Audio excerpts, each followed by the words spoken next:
What up, Claytriots? It's your boy, Technically Clay, streaming at you from sunny St. Louis, Missouri. It's a beautiful day out. I hope you're having a wonderful day as well. I had a pretty good one. Since the last time you saw me, I raided again with my guild in World of Warcraft. We got to the last boss of the like most recent raid that was added. I forget what it's called. It's only 2 bosses. So we beat the first boss, and the last boss is like, there's a lot of coordination that happens, and so our guild sometimes has a little bit of trouble with that, but that's okay. We're making some progress, so maybe next week we'll get it. Then after that, I went to sleep. I woke up. I was pretty tired today again. And, I went to work. I ended up not working out because I was tired. And we'll see if I actually get through my full 4 days this week of working out. I was trying to keep it up for at least, like a month of like trying to get like perfect weeks, but it might not happen, especially since next week I have to go into the office. It'll be almost impossible for me to get all of my days of workouts in on that week. And then let's see, after that, I did some more work. I had some leftovers, and then I came right here to be with you, the viewer. Hello. Um, I, let's see, I guess I don't really have anything else to really go to talk about, except for, like I said, next week I'm going to be I have to go into the office a few days, specifically Tuesday, Wednesday, Thursday. Tuesday and Wednesday are also days that I raid. So that means that there's not going to be enough time probably to stream in between, driving back from work uh, and doing that. So I'm probably not going to be streaming on Tuesday and Wednesday of next week. I'll think about it on Thursday, but on days that I actually have to drive to and from the office, I'm usually much more tired when I get home. So I may, because I don't know, I also have to do a lot of socializing and stuff at work when I go into the office, which drains my social battery and makes it less likely for me to even want to come out here and stream for you people. Not saying you're stressing me out or anything, but it does take some of my energy, my social energy, to do this for you people. But you know what? You deserve the best, and you deserve to be well informed and to know what's going on in the world and to have an objective, apolitical, common sense streamer like yours truly here to tell you exactly what's going on. So let's go ahead and I guess get right into the actual news. Oh, and today I will be drinking a Japanese green tea, and this is a fun cup, by the way. I think it's oh, I forgot his name, from Naruto, Sasuke. It's Sasuke from Naruto, and we actually got this cup in Japan, me and my wife, on our honeymoon. So we got it at the Naruto theme park. So that's a little fun story for you people out there. Okay, but yeah, for real now, let's get into the actual news. I thought I would start out with this press conference from Caroline Leavitt. This is a real short one, or like relatively speaking for press conferences, it's only 8 minutes. So let's go ahead and see what they have to say. This is from earlier today, I think. Let me, oh my gosh, come on. Well, it's being weird. 1 second. Okay, whatever. I was hoping to see, there it is. Okay, 1 day ago, it says. So I guess it's from yesterday. So let's go ahead and see what everybody's favorite bleach blonde press girl has to say about what's going on. Hopefully we'll get some more Iran news from her, some more recent Iran news or something. But yeah, let's see what's going on here.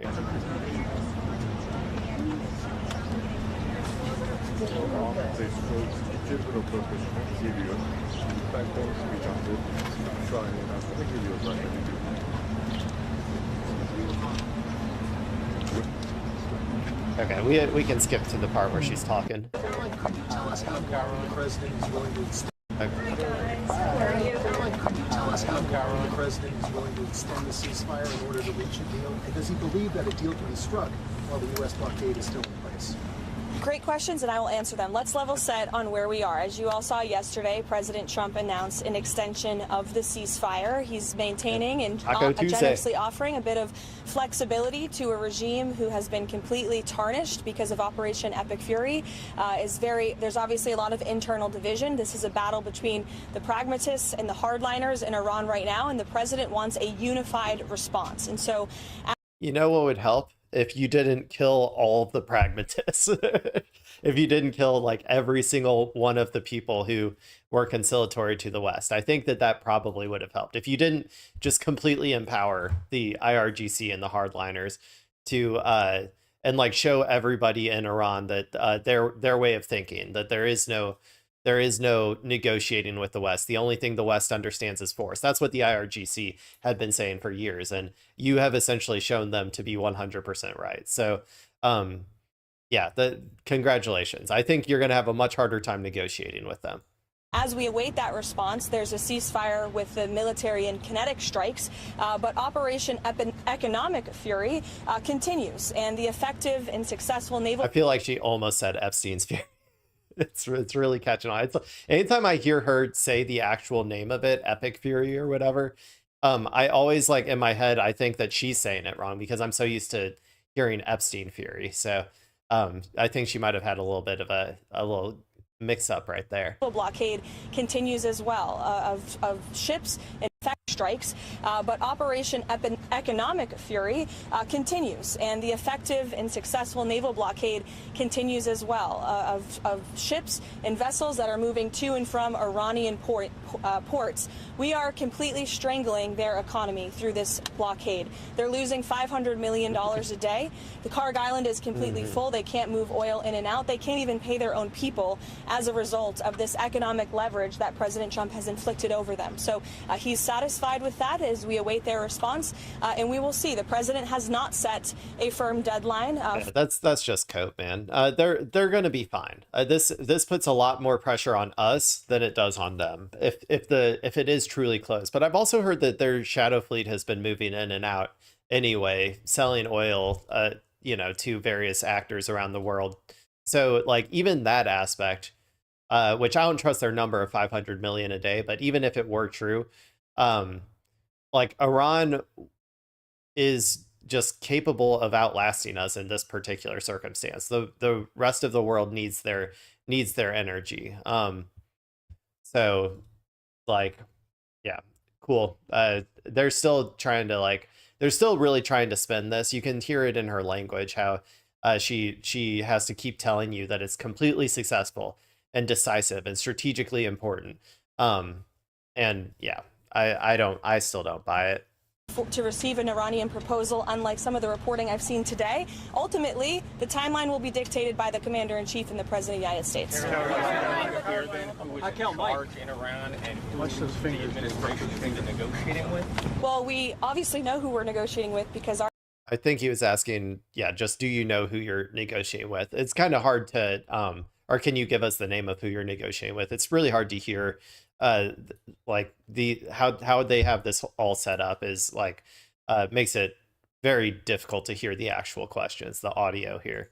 Our negotiating team has sat down with those individuals in person, but obviously there's a lot of internal fraction and internal division, which again just proves the effectiveness of Operation Epic Fury in the first place. Their regime and many of its leaders for nearly 5 decades have been wiped off of the face. Okay. What here? I'm going to give you 2 options here. I'm going to give you 2 options. Option A is you kill all of the people that you're trying to negotiate with, and then you're unable to extricate yourself from the conflict because you can't find anybody to negotiate with. Or Operation 2, or like B, I guess, you kill, like, you don't do that. Essentially, you don't do that, and then you leave all of the people who are conciliatory to the West alone, and maybe you try to take out the IRGC command structure, and try to get rid of some of the hardliners in that regard. Which option do you think will lead to better outcomes in terms of negotiations? It's like they keep saying this as if it's a strategic success. These decapitation strikes are by no means going to help America get any sort of strategic outcome. It's probably going to hurt America's strategic outcome because they won't be able to get any, because they've disempowered the parties that wanted to negotiate. So yeah, this is very much cope from our girl Caroline Leavitt here. Of planet Earth. So again, the president's offering them a little bit of flexibility because we want to see a unified proposal to the president's very strong proposal, and he's made his red lines very clear. Again, the United States maintains control over this situation, leverage over the Iranian regime. Not only have they been significantly weakened and obliterated militarily, but they are losing economically and financially every single moment that passes with this blockade. So the president... Also, keep in mind that everything's always projection with these people. So when they say that, what they really mean is we are under severe economic pressure to end this, to extricate ourselves from this conflict, and to get energy flowing again. That's what she really means when she's saying all this. Is going to continue to lead the free world, to run the United States of America as we await the Iranian response.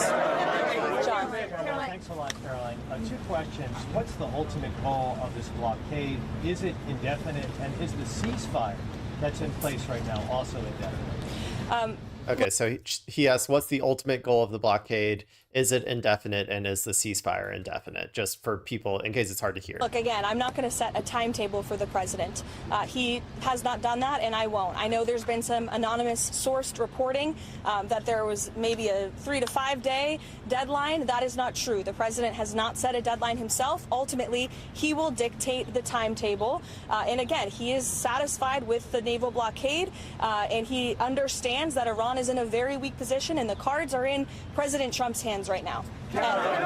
Okay, so I assure you that the blockade will not last indefinitely. We can't afford that. It costs like billions of dollars a day to do this, and it doesn't seem to be that effective according to some reports. Again, it's not like, we don't know for sure if these shadow fleet oil vessels are making it through, because like America said that they're just trying to block Iranian ships. So if Iranian like sells stuff under different flags, or like, all that sort of stuff, like it can be hard to track. So according to Iran, they're still shipping oil.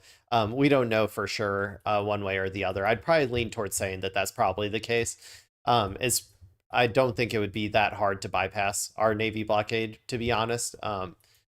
If you have enough ships going through, and if America is allowing non-Iran flagged ships to go through, then I think that they can get through anyway. But anyway, that's all beside the point. This is not going to last forever because it's so expensive, and the American taxpayer is not going to want to pay even more. And also, it'll still disrupt the free flow of goods, even more so than if Iran just had kept complete and total control and just had a toll booth or whatever that was $2 million. Like, just having those Navy assets around means that you're essentially still in a state of war, which means Iran could shoot missiles at any point over the Strait of Hormuz towards those ships. And so it would be much more beneficial for the world economy to end the blockade from America's perspective and just let the Iranians set up their toll system, because then you would have like a significant more flow of goods through the strait. So yeah, all of those are kind of coalescing to the fact that this is not going to like be indefinite. We couldn't afford that. I can't even remember what his other question was at this point, but she also didn't remember or answer it. So you know what? You can't get mad at me. If our beautiful press secretary isn't able to do it, then why should I do? On the issue of Virginia redistricting, because he weighed in this afternoon raising concerns about why didn't he campaign more actively against this referendum? Why not spend time on Truth Social encouraging people vote no before the vote, then raise concerns after? So they're asking about the Virginia redistricting, why Trump didn't campaign against the vote on 2 days ago. That's a question that's political by nature. As you know, I'm not part of the president's political team anymore. I do sit here at the White House as a government employee. Look, the president has a lot on his plate, a lot on his schedule. He did host a telephone call prior to the election the night before, but he's made his position on the result of this election clear to all of you today. Mary Bruce. The president is not setting a deadline with this ceasefire right now, but this war has already gone on longer than he said it would initially. How long should Americans be prepared for this war to go on? Look, I think President Trump ultimately will Yeah, it is going on longer. You can't argue with that. He said 4 to 6 weeks. I think we're on week 8 now. dictate the timeline, and he will do so when he feels is in the best interest of the United States and the American people. Sure, go ahead. Thank you very much. So in the same day, the president said that he doesn't want to extend the ceasefire and the bombs would start falling after the end of the ceasefire. And unilaterally, he declared that the ceasefire would be extended indefinitely. Iranian state media are openly mocking the president of the United States and saying we didn't even request the extension of the ceasefire. What's the response from the president of the United States? The response is you guys all see a lot of different messaging coming out of Iran, a lot of different rhetoric and language from them.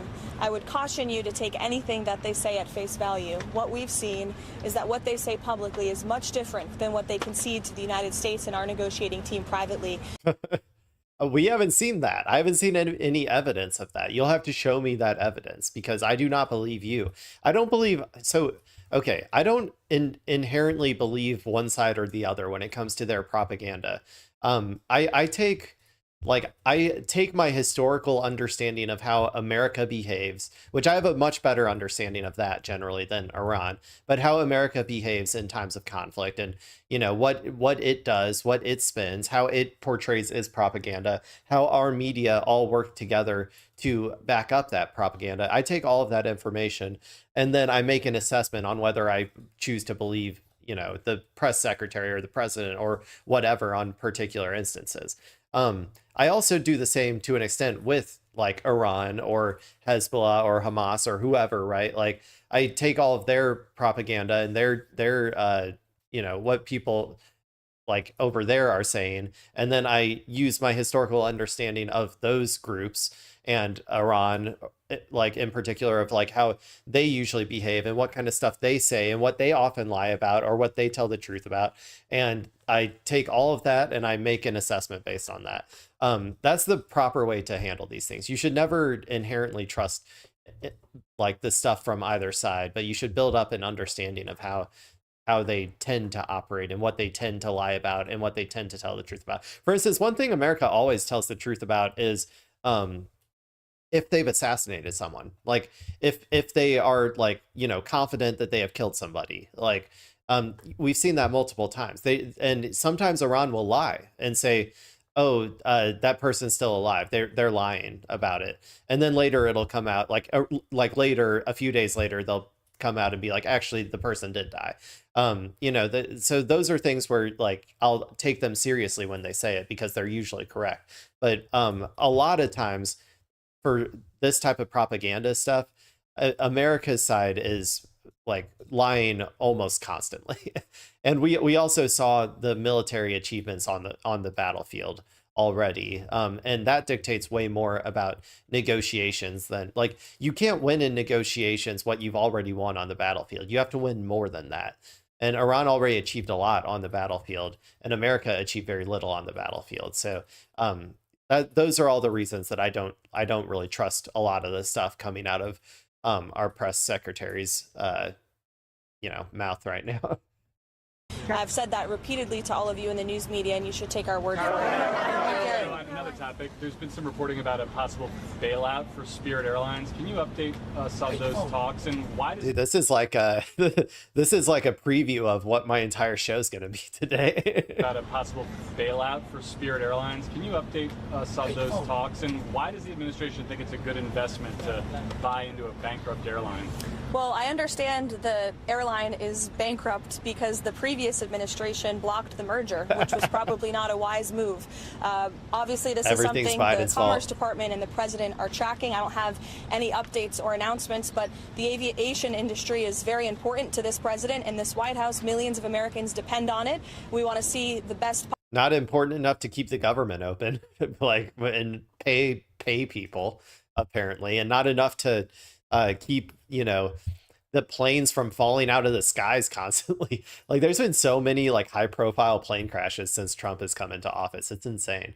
I always say that, like, that DEI was our last line of defense against the incompetent fail sons all getting the jobs they weren't qualified for. And ever since he got rid of DEI, everything's going to shit. All the planes are falling out of the sky. Everything's terrible. Possible outcome, but I don't have any announcements today. Thank you so much, Caroline. So, how long is the president willing to wait for the Iranians to come to the table, and does he trust the Iranians to come to the table? Again, I've now been asked this question a few different times, a few different ways. I'm not going to set a deadline for it. Libby, go ahead. Caroline. A lot of the negotiations, or it seems public statements that we've seen from the president on True Social and the Iranians on X, a lot of back and forth there. Did the president's True Social posts throughout the day ahead of these negotiations have a negative impact on the negotiations? I think, look at where we are right now. The president chose to extend Where the are ceasefire. we? Together. The United States and President Trump have been very clear in our demands and our red lines and what we need to see in the best interest of the American people and our country. What is happening? The short answer to your question is no. I'm assuming that you guys are, I assume it's just the video that's glitching, but yeah, I don't know what's going on there. Does the White House have an understanding at this point of who inside of Iran will have the final sign-off on it? The White House and our intelligence community certainly has a good understanding. What is happening? We want to see a unified. Okay, yeah, it's definitely the video. The previous. Okay. This is unwatchable. I'm going to skip ahead a little bit. Messaging on social media from many people with. Oh my gosh. Okay, I can't anymore. We got through most of it, people, before the video. First, it was the audio quality. Like, the audio quality is always terrible on these outdoor press conferences from the White House. But then we got the video issues, and I'm like, if I can make this work on my stream for, $20 or whatever, I feel like they should be able to figure out something here. All these giant news outlets to get like better audio and video quality. But okay, let's go ahead and move on to the next story. The breaking news. So Pete Hegseth, he's been on one lately. Okay. He fired, I think, the top military or the top army official, if I remember correctly, relatively recently. And now, apparently, he's also fired the top Navy secretary. So he fired the top army official kind of like right before, like, we were thinking it was going to be a ground invasion. So we're like, uh-oh, that was what I was thinking, at least, like, uh-oh, they're replacing him for to get someone who's like willing to sacrifice all of our corn-fed boys into the meat grinder of the Iran war. But then they didn't actually end up doing that. So this time he fired the Navy secretary, Felon, I guess is his name, right as we're in the middle of this blockade situation.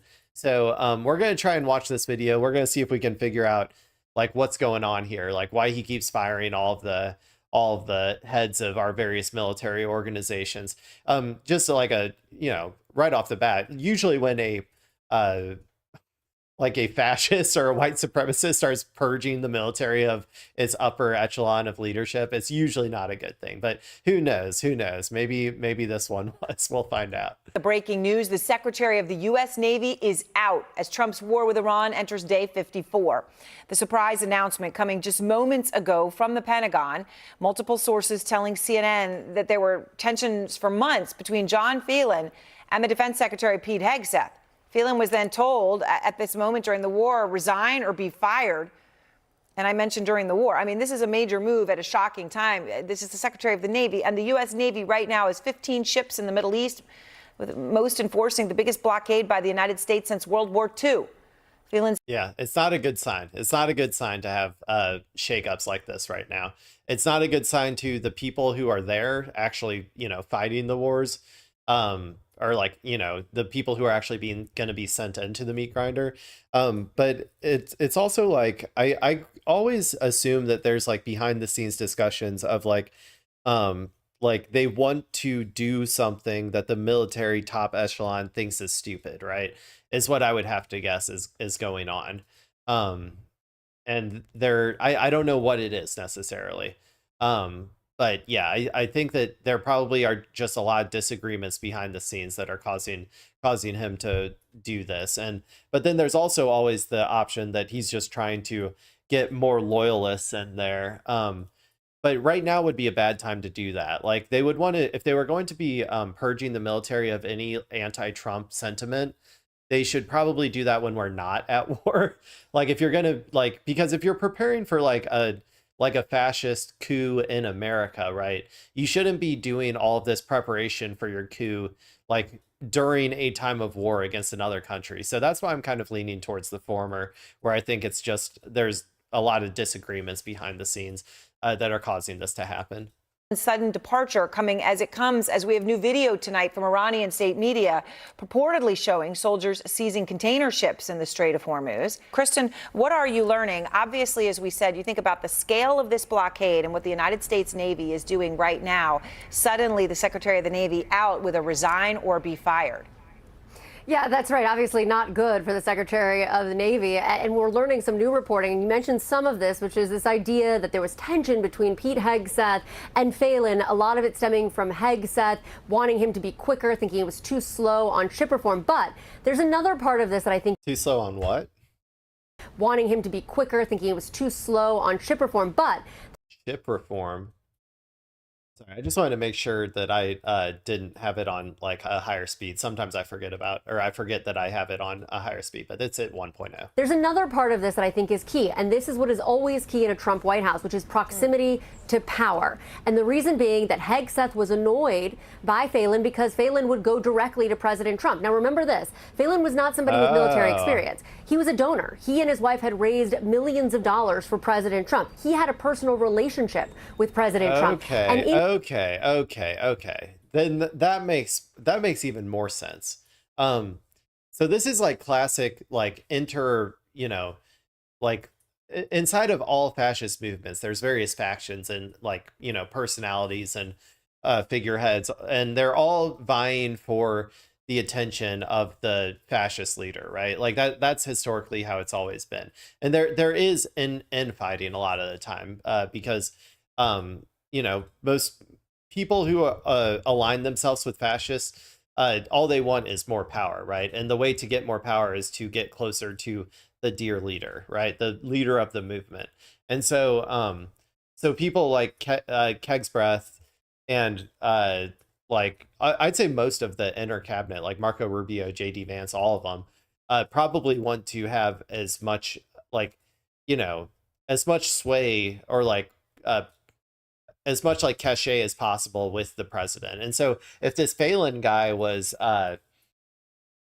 if he, like she said, had a connection with Trump and was able to talk to him, separately, because famously Trump is like the last guy in the room that talks to him is the one who he listens to.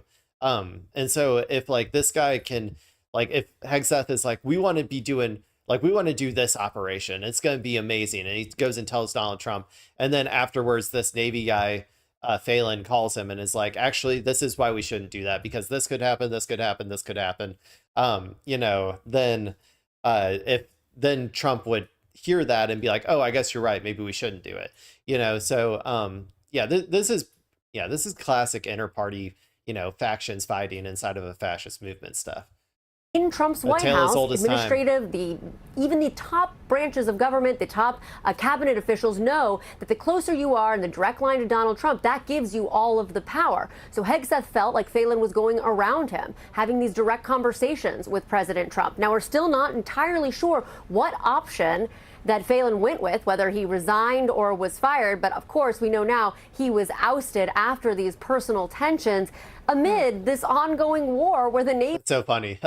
I also used the term ousted in my title, specifically because I couldn't tell from the title of this video whether he was, well, I guess the title says that he was fired, but I wasn't really sure. I had read other things. I wasn't sure if he was actually fired or resigned, so I didn't want to put like anyone in particular, so I just said ousted, and it looks like they did the same thing here. Navy is a central. See, I'm just as good as the Clinton News Network, okay, people? Stop saying that I'm not. Component. I mean, it is obviously Clay, incredible. I'm the Clay News Network. The Clay News Network. How about that? The real CNN. If you're tired of the Clinton News Network, you can always come to the Clay News Network. Incredible timing. Kristen, thank you very much. Everyone is here with me. General Mark Schwartz, let me just start with you because you spent so much of your military career in the Middle East with special forces. So, you know, the context of this, Phelan out, all this with a resign or be fired, as the reporting is, suddenly in the midst of this massive blockade, at least 15 ships involved in it. I mean, what is the impact of something like that at the Secretary of the Navy at a moment like this? Well, I think the impact is greater from, you know, an outsider's view of, like you said, the Navy secretary being removed during a time of war. Down at the CENTCOM level and certainly below that in terms of operations day to day in the Gulf and the CENTCOM area of responsibility, not as big of an impact. But I think the optic, certainly for our enemies, Iran, seeing this, just like, you know, they saw the ousting of the Army Chief of Staff. I would say even the people down in the ranks, though, would still not like the look of it. It might not impact them like in any meaningful way on their like day-to-day stuff, but I would say that they, you know, they would probably think, oh, here we go again, another leadership mix-up. Like maybe in the same way that like when I like at my company, if we get a new director or something, I'm like, I don't really like, it's not going to affect my day-to-day that much, but I'm like, oh great, another reorg coming down the pike. Like we're going to have to all go to a bunch of meetings about how we're moving employees from place like this person to this person or all that, you know, like it does, like I'd say it's kind of like that. A couple of weeks ago, I think has an impact in terms of there's some instability inside of the department. Laura, you've covered Iran for more than 20 years. Obviously, you're senior editor at The Atlantic. When the general talks about how this lands in... The Atlantic, dude. The Atlantic has been gunning for this war for like 20 years, man. Like, The Atlantic is like... So, honestly, they have wanted this. Like, they have wanted this. I don't, like, I can't remember specific articles, but the vibe that I got, like, from every Atlantic article that I've read, like they wrote stuff about Iran for sure, about like now's the time to strike and all that sort of stuff, or like Obama's crappy deal, like, you know, that sort of stuff. So let's see what this Atlantic contributor has to say about this war that they've always wanted, not going the way that they thought it would, but going the way that anyone with half a brain would have expected it to go. Obviously, you're senior editor at The Atlantic. When the general talks about how this lands in Tehran, when they look at something like this, what is the significance of that? Someone who's at the top of the U.S. Navy, the optics of that being out. Yeah, it's not a great look, especially not at a time when there's sort of so much confusion about what the U.S. objectives seem to be and where its red lines lie in advance of these negotiations. It does project a bit of chaos. You know, Brett, as you've been involved with negotiations with Iran during both the Obama and Biden administrations, you know, and you've been in the rooms where the negotiations happen, you know, what do you think the impact of something like this is?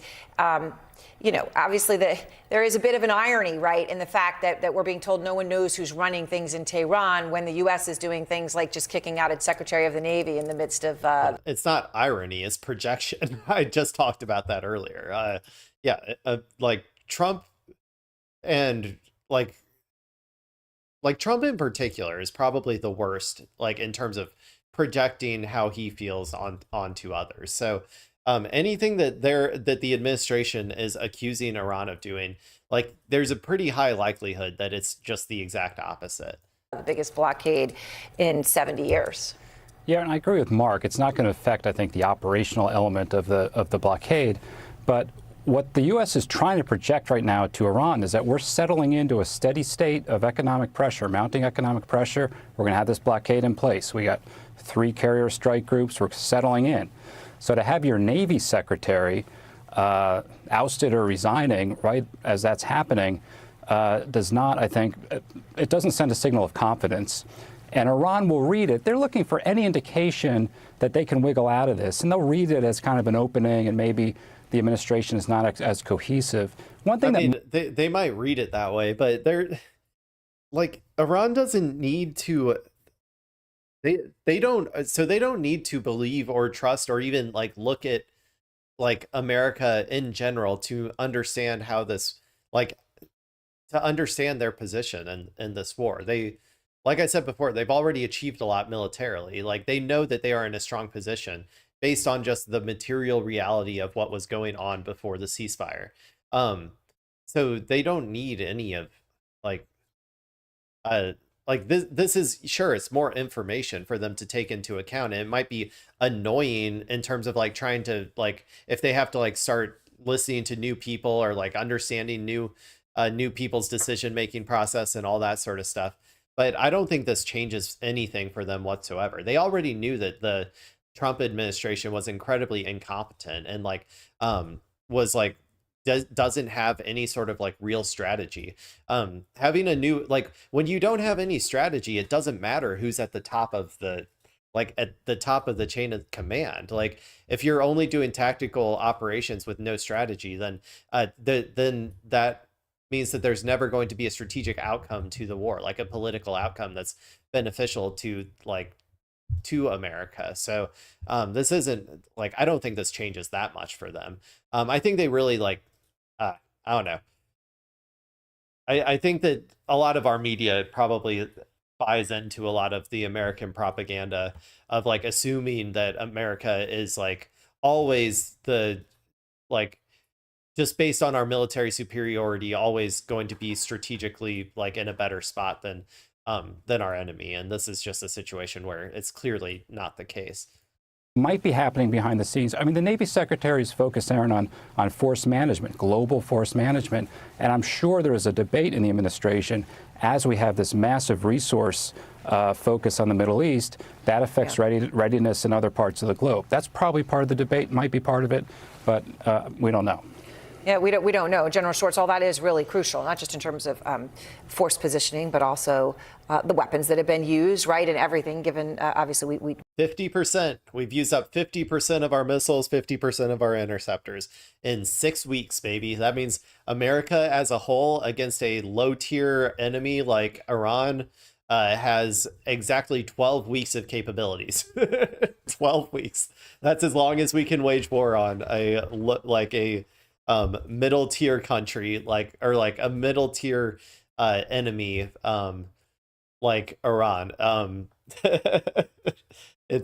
It's crazy, man. We're so screwed. We can wage war for 12 weeks and it takes us like 20 years to build up our stockpiles to be able to wage another 12 weeks of war again. We've talked about what this all means for China, but what does this mean also for Pete Hegseth?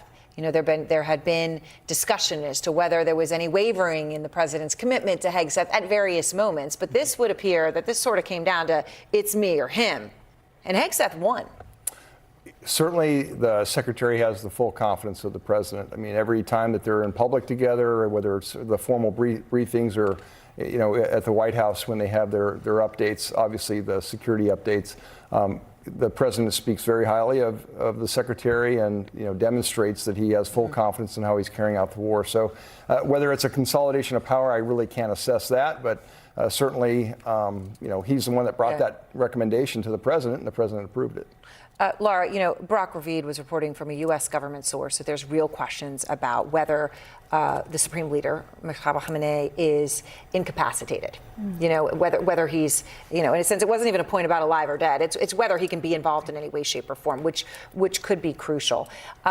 Where do you think we are with the Supreme Leader right now? We obviously haven't seen him in the 54 days of this war either. Right. No, there are legitimate questions to be raised here, and in this length of time to have seen nothing that would indicate that he is functioning in the way that one would expect the Supreme Leader to be functioning is a sign that something is not as it's been presented. There's a lot of unknowns, obviously, and one of them is, to the extent that I would probably agree, to be honest, at this point. I think that I probably agree that he it's either he's being like more cautious than anybody could have possibly imagined in terms of like not even making a single appearance in terms of like trying to keep himself safe from assassination. But I think it's probably more likely that he actually is dead. And the IRGC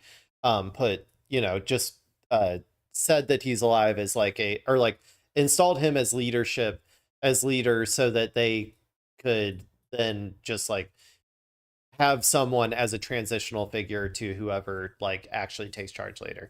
That's kind of that is kind of what I'm leaning towards now at this point. Now, I will say this though, her argument could also be applied in another situation.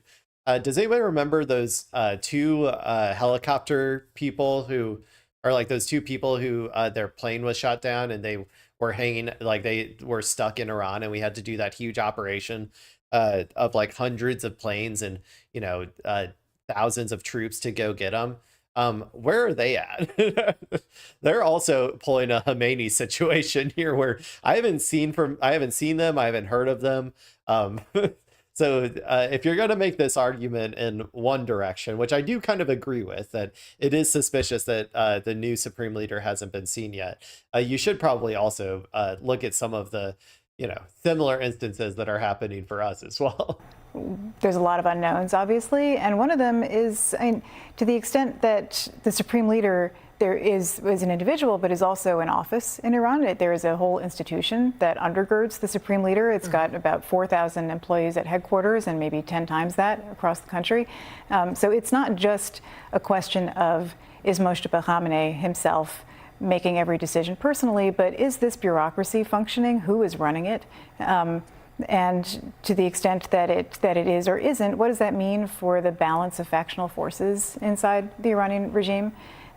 Because those forces have always been there. It's a country without political parties, but with politics. And the office of the leader in certain times was a sort of balancing and juggling. An arbiter of some sort. Yeah, but you killed all of the people who were conciliatory to the West. So now it's like it's all hardliners. So the institutions, I think, are holding up fine, like a lot better than I think even I expected, but definitely more than all of these like people who hold relatively Orientalist positions about Iran expected. I think a lot of these people, especially Atlantic writers, have been expecting like Iran to collapse for like 20 years or like maybe 40 years. Like they've been waiting for Iran. Like they've just one more sanction. They kept saying it, just one more sanction. If we just sanction one more Iranian, industry, then it'll collapse in on itself. And it's like it never happened. And same with like, I don't know. I think that they just have a very like I said, a very Orientalist perspective of countries like Iran. So I think it's hard for them to give an accurate assessment of the strength of their institutions and stuff. So even if Khomeini is dead, like the new Supreme Leader, the institutions still seem to be running fine. Allegedly. Allegedly. But it's interesting you say 40,000 people work, the bureaucracy of the Supreme Leader's office of itself. Yeah. Brett, when you talk about who's making the decisions here, and I know that the White House has talked about all these factions that are going on, and now there's talk about the former Quds Force leader, General Vahidi, who is obviously chief of the IRGC, that perhaps he is essentially calling the shots. What do you know of him?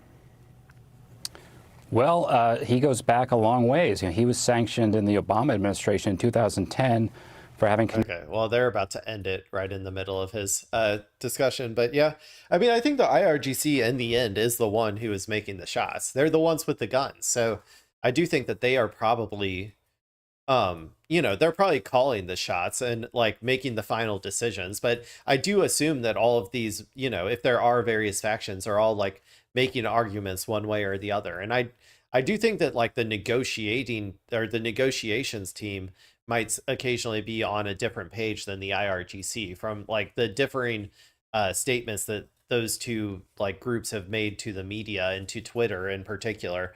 So like I'm sure that there is some still like infighting, but I would say that there's a lot less infighting now in Iran than before the war, because like I said, we killed all of the people who were more conciliatory to the West and left all of the people alive who were much more hardline against the West. So like I would say that there's a lot less factionalization now probably than there has been in the past. But okay. Let's go ahead and move on now to we're going to look at more economic stuff. So this is sort of economic fallout, I guess, from the Iran war. Not really fallout. This is actually a lack of fallout. So, we all know that like money is fake, right? Like money is not real. It is completely divorced from, the fundamentals of like economics that like, for instance, like the stock market was built on, these market fundamentals, right? Where you needed a company with a real product, and like that was supposed to undergird the reality of the stock market, and the value of that company was supposed to be in some way related to the valuation of like the companies that are propping up the stock market. I think we're completely past that at this point. We are firmly in bubble territory. And the amount of like, it feels like the more financialized our economy becomes, the crazier the stock market tends to behave, or the more like antithetical than to like the fundamentals that the stock market behaves. So this is a video kind of about that. This is from MS Now, Steve Ratner, stock market defies war and tariff shock. So we're going to learn about how some people would say resilient our stock market is. I would say inflated with hopium our stock market is. Let's go. U.S. stocks climbed to record highs yesterday after President Trump extended the ceasefire with Iran indefinitely. That rally comes as the stock market has remained mostly positive throughout Trump's second term, despite economic volatility around the war and the administration's sweeping so-called Liberation Day tariff hikes last year. Let's bring in former Treasury official, Morning Joe economic analyst Steve Ratner with charts on what is behind Wall Street's positivity. So, Steve, this can be very confusing to people who watch this economy. Yeah, it's hopium, dude. It's hopium. The answer is hopium. They want it. They want the stock market to go up, and so they're all collectively pretending that that actually the stock market should be going up. And so it's the classic. It's just a classic bubble. That's what it is. They see the jobs numbers. They see the huge inflation numbers as well. The weirdest part is that this is not a bubble around a particular industry. This is a bubble around the entire financialized economy, like overall. The entire like S&P 500 is in a bubble. It's a bubble of just wanting to believe that it'll just keep going up. Like that's basically that's what I think is happening. At tariffs least. being, but let's see. Maybe this guy will be able to show me some numbers to show me how totally it makes actual total sense that the stock market keeps going up right now. See the jobs numbers, they see the huge inflation numbers as well. They see tariffs being placed on goods and services across this country. And yet the stock market continues to march upward. How does that work exactly? Yeah, Willie, it's a mystery to a lot of people. And in some cases, even people who are professional investors on Wall Street did not predict this kind of surge. But we can take a look at graphically what's been going on. So Trump arrives. We have Liberation Day, which, as you mentioned, was a hit to the stock market. It went down pretty sharply, quite sharply. But then it just marched upward. Well, if you want to know how this works, like, so Trump is really good at building in, kind of like easing people into the hopium attitude that's necessary to get this thing to happen. So what he usually does is he does something terrible, right? Like Liberation Day, where he puts tariffs on everything up to like 50% or like insanely high tariffs. And then the stock market freaks out, and then he backs off like a little bit, right? Like down to like 20% tariffs across the board. And then all these dumbasses in the stock market who are trading say, "Oh, thank God. Okay, everything's fine. Everything's back to normal." And so they start like pretending like that 20% of tariffs like aren't there. Like they pretend like, "Oh, the economy actually is normal again." And then they just, like I said, just keep wanting number go up. And so Trump does stuff like that all the time, where he just like kind of eases people in to like negative economic, like what should be real negative economic like policy, but then he takes it back a little, like, and then everybody's like, okay, everything's fine now, when everything isn't fine, but they just want it to be fine, and so they keep investing heavily. That's kind of, yeah, I don't know. He does that a lot, though. He's done that with multiple aspects, this and the Iran war and other things. Marched upward through the whole first year of Trump's term, into the second year, right up until the war began. And then it took another little, not so little, dive here, but then it's bounced right back to, as you say, to notching a whole series of all-time highs, which is really quite remarkable. Although when you put this in context, actually, for whatever set of reasons, the last several presidents have had a really good start to their terms in terms of the stock market. Here's Trump 2, all what you see up here, up 16.8% in his beginning of his second term, slightly below, but very similar to his first term, actually, a bit above Biden, because Biden had to deal with COVID and rising interest rates and a few other things. Sorry, I keep looking at this. I'm like, okay, we got Biden with a micropene, Trump with a somewhat micropene, and you got Big Dick Obama over here. Look at how big that is, man. That's 50%. Sorry. But that's me being juvenile, people. Okay, I can be a little juvenile you sometimes. Look at Obama, who came in right during the financial crisis, as we remember, up 49%. You call that a stock market boom? Look at my stock market boom. Up 25%. So history would tell you the beginning of a president seems to go pretty well. You know, what's interesting, though, Steve, is if you look back over the past 6 years, I guess maybe 4 years, as we were moving beyond COVID, Andrew Ross Sorkin and I always seem to have had the same conversation for the past 4 years, where we kept waiting for economic numbers to go down as interest rates continued to go up. And the macro numbers never did that. As inflation went up, the macro numbers stayed strong for the most part. Inflation went down, interest rates still up high. We kept talking about how resilient the economy was. Donald Trump comes in, all the threats about sort of radical tariff policies, and time again, the market has endured. It's moved forward despite that. As you go to your corporate earnings still being strong, try to square that. Not only what we've seen over the past year and a half with Donald Trump, but also what we saw the last couple of years with Joe Biden.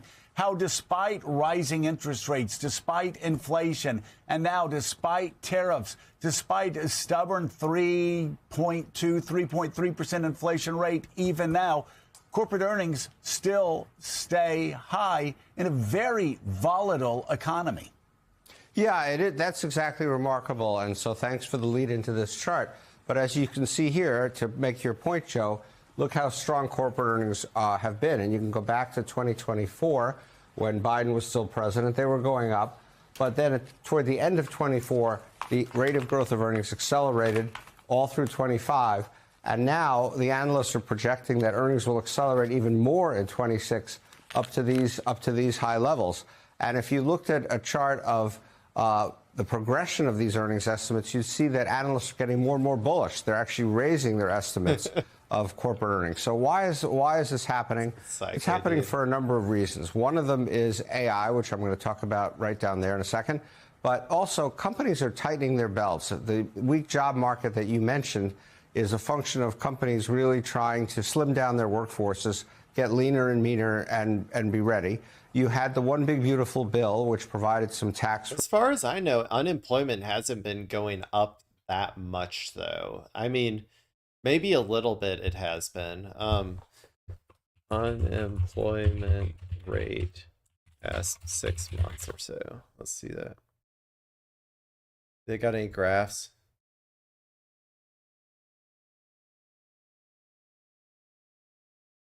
Unemployment rate. Let's try what, 2026? That's the year we're in, right?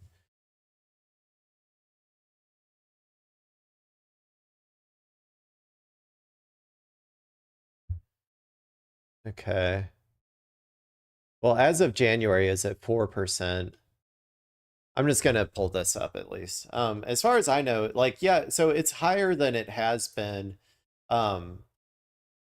you know, but it's still like not like super high or anything, considering all of these companies are supposedly, you know, laying off people or not hiring, which is surprising. I don't really know what's going on with that, honestly. I'd have to like look, I'd have to dive deeper into that. Relief to companies, and that obviously helps corporate earnings. You have a reasonably strong economy, in part because of AI. And so if you look down here, you can see this is just one proxy, one example of what's going on in the AI world.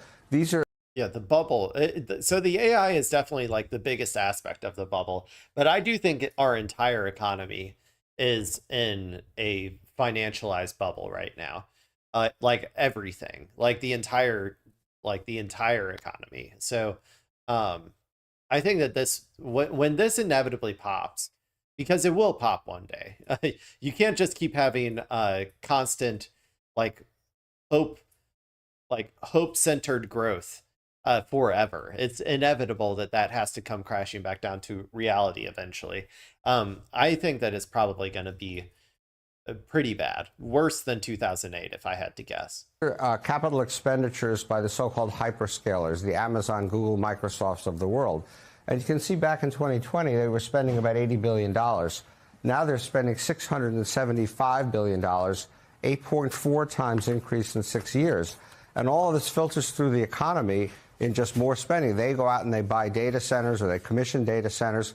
People have to go and build them, creates jobs. It creates profits for the companies that build. Yeah, it creates jobs to build it, but then it creates like 20 jobs in the long term. Like the average data center, I think, has like 10 employees. Like it's an insanely small amount of jobs that it creates. And in exchange for those 10 jobs that it creates for your community, it gets to vacuum all of your water out of the ground and make your water bill go up like 10 times more, and then make your electricity bill like skyrocket your electricity bill, and then create annoying humming that everybody has to listen to. Yeah, that, and I don't know, just like generally make everybody's lives worse.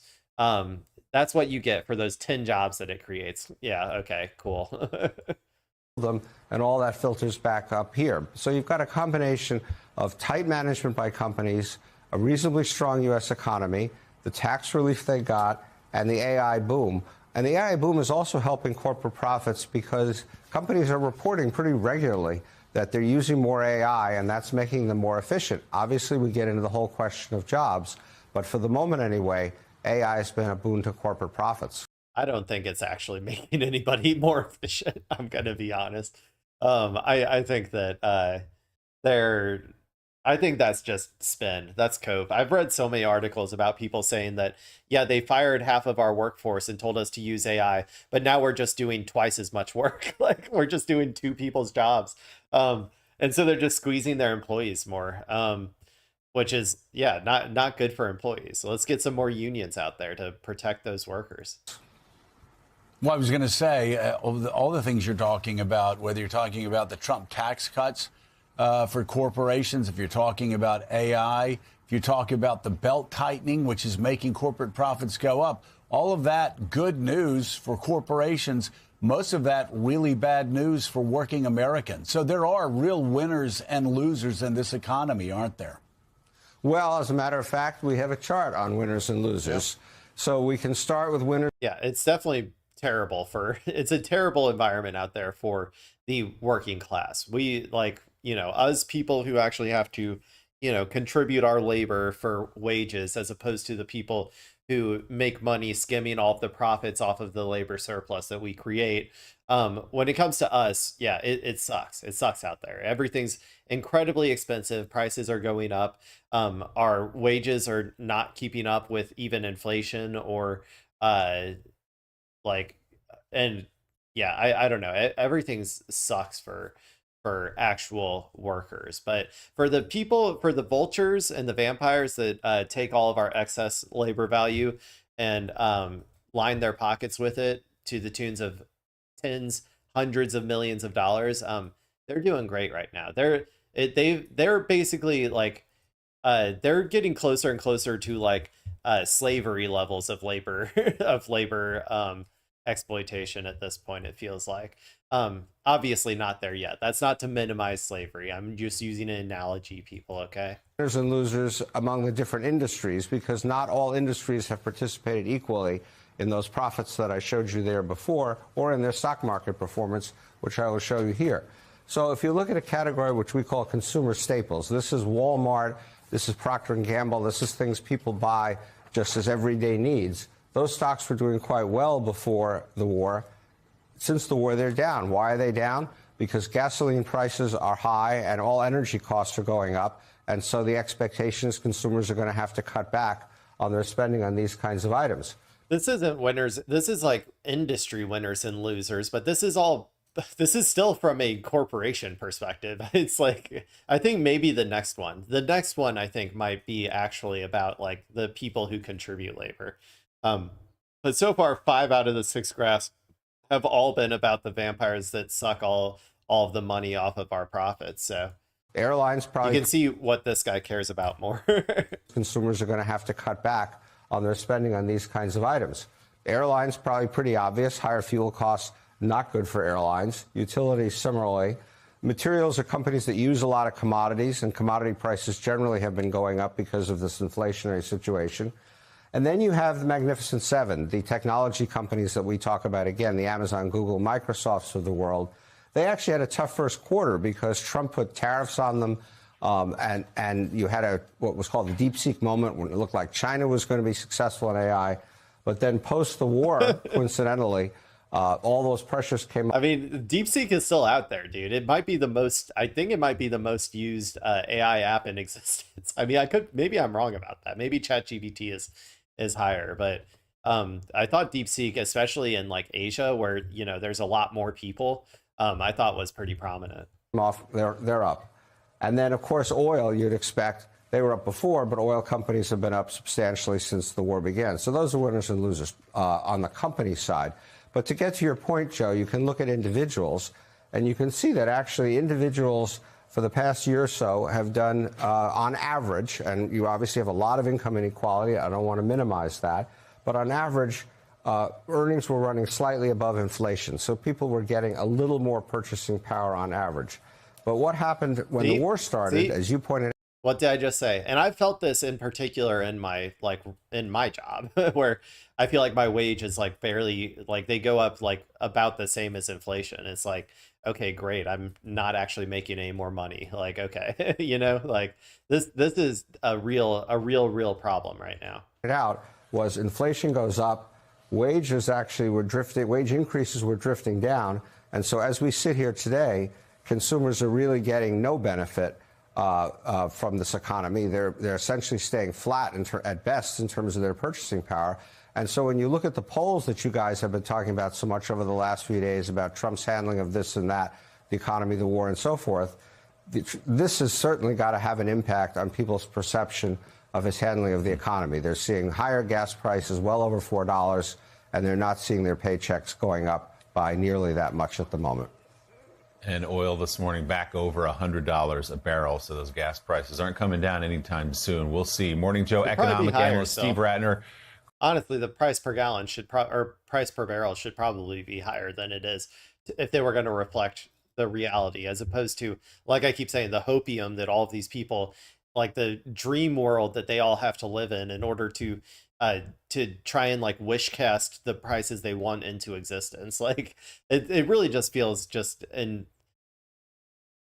our stock market just feels so like detached from reality at this point that it almost feels about the same as like crypto or something, where there is no actual asset underneath. Like, like crypto is a good example of like an asset with no actual like market fundamental value, right? And that's honestly why it has lots of like swings in price and all that sort of stuff. The stock market is supposed to be a little bit more serious than crypto. It's supposed to theoretically represent the actual value of individual companies, or in the case of like, ETFs or whatever, like whole industries, right? And I just think that we live, like the era that we live in, the like, gamblinification of everything has made everybody just like wish cast into the bubbles. Like the bubbles of today, I think, are going to pop a lot worse than the bubbles of the past, but who knows? We'll see.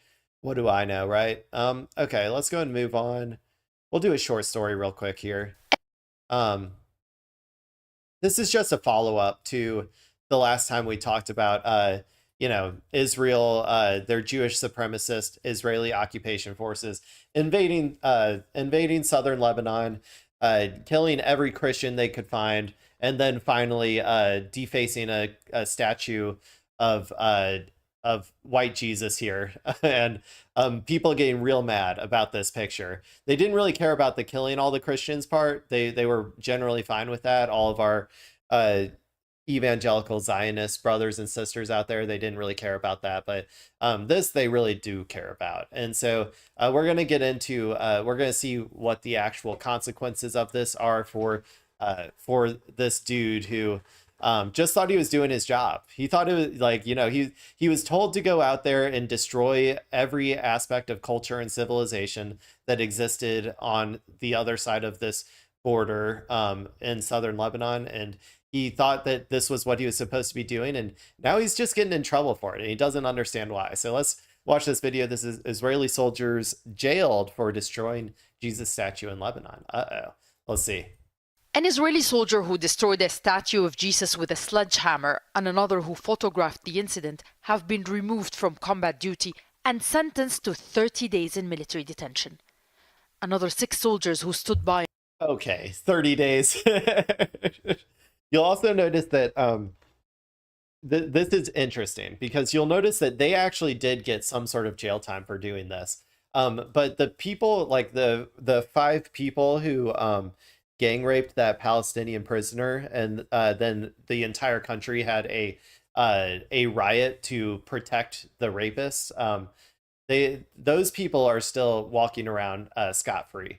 They did not have to go to 30 days in jail. So you can kind of see what Israel cares about pretty distinctly by comparing and contrasting the punishments for those two things. If you do something that may anger the evangelical Zionists, who are your last leg of support in America in terms of like continuing to receive, the funding that you need to be able to operate in the way you do, then you actually get in trouble. But if you do horrific things to Palestinians that the American evangelical Christian Zionists will not give a shit about, then it's fine, right? Yeah, great society you have over there, Israel. Such a great democracy, beacon of democracy over there.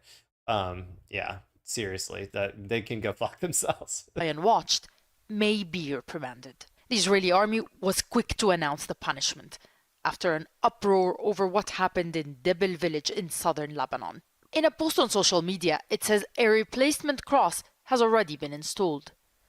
But if we look at the picture, the apology will start to look disingenuous. The new cross is Orthodox, and Debil is Maronite Catholic. I mean, do you think they know the difference? They're Jewish supremacists. They don't care about your religion if it's not Jewish. Like they only care about Jewishness. That's how they've designed their entire society. So yeah, they're not going to know the difference between Orthodox Christians and non-Orthodox. Like the only people that they hate more than Christians are Muslims. 55 southern Lebanese villages still under Israel's military occupation of the area. Israeli officials were quick to condemn the vandalism, framing it as an isolated incident. Much international support for Israel comes from Christian leaders and communities, especially in the United States. But Israel's army has a history of targeting holy sites and violating international law. During its genociding, That's a part of genocide. That's the part of the actions of genocide, is to destroy the culture, and in particular the religious, the religious artifacts and temples of the culture that you're trying to destroy. Like, so yes, they are trying to destroy all of Christianity in southern Lebanon. Of course, as Jewish supremacists, that is like their primary goal when it comes to southern Lebanon.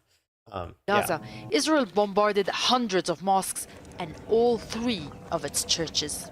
Among them, one of the oldest churches in the world. Israel even targets, like, they even target synagogues too. They targeted synagogues in Iran. Like, so like, yeah, I don't know. They have no qualms with targeting religious like sites. No one was charged. No one detained. In many Fucking cases, the demons. military and members of the public celebrated. These people are cheering in support of 5 Israeli soldiers charged with sexually abusing a Palestinian held in an Israeli military detention facility. It's on video, dude. It's on video. It has happened. Like The charges were later dropped, even though the assault was captured on video.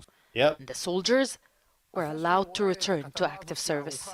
Yep. When it comes to And they celebrate these people. They celebrate them in Israel. These are their heroes. They're rapist heroes. Okay, they love them. It's their favorite people. Their favorite type of people. People who grape Palestinians. Yeah, their society is fucked, dude. The soldiers were allowed to return to active service. When it comes to the Israeli army, it's rarely about the offense. It's about the documentation, and even more precisely, the PR nightmare. Many officials around the world condemned the desecration of the cross. But its attacks against Palestinians do not often spark that level of outrage, even when proof exists. Do you see how fucking demonic these people are? There is going to be a special place in hell for these people. I'm serious. Like, I'm agnostic, so I don't really necessarily believe in heaven or hell. But if there is a hell, these people will be they will be burning there forever and ever and ever and ever. They will get the worst possible treatments, and they will deserve every second of it. But its attacks against Palestinians do not often spark that level of outrage, even when proof exists. In Israel, it seems you can escape prosecution for bombing a church, committing a war crime, destroying private property, or assaulting a detainee on camera. But film yourself smashing a cross, and it would appear you will be held accountable. Yep, that's exactly what I said. Yeah, they suck, dude. Fuck Israel. God damn, dude.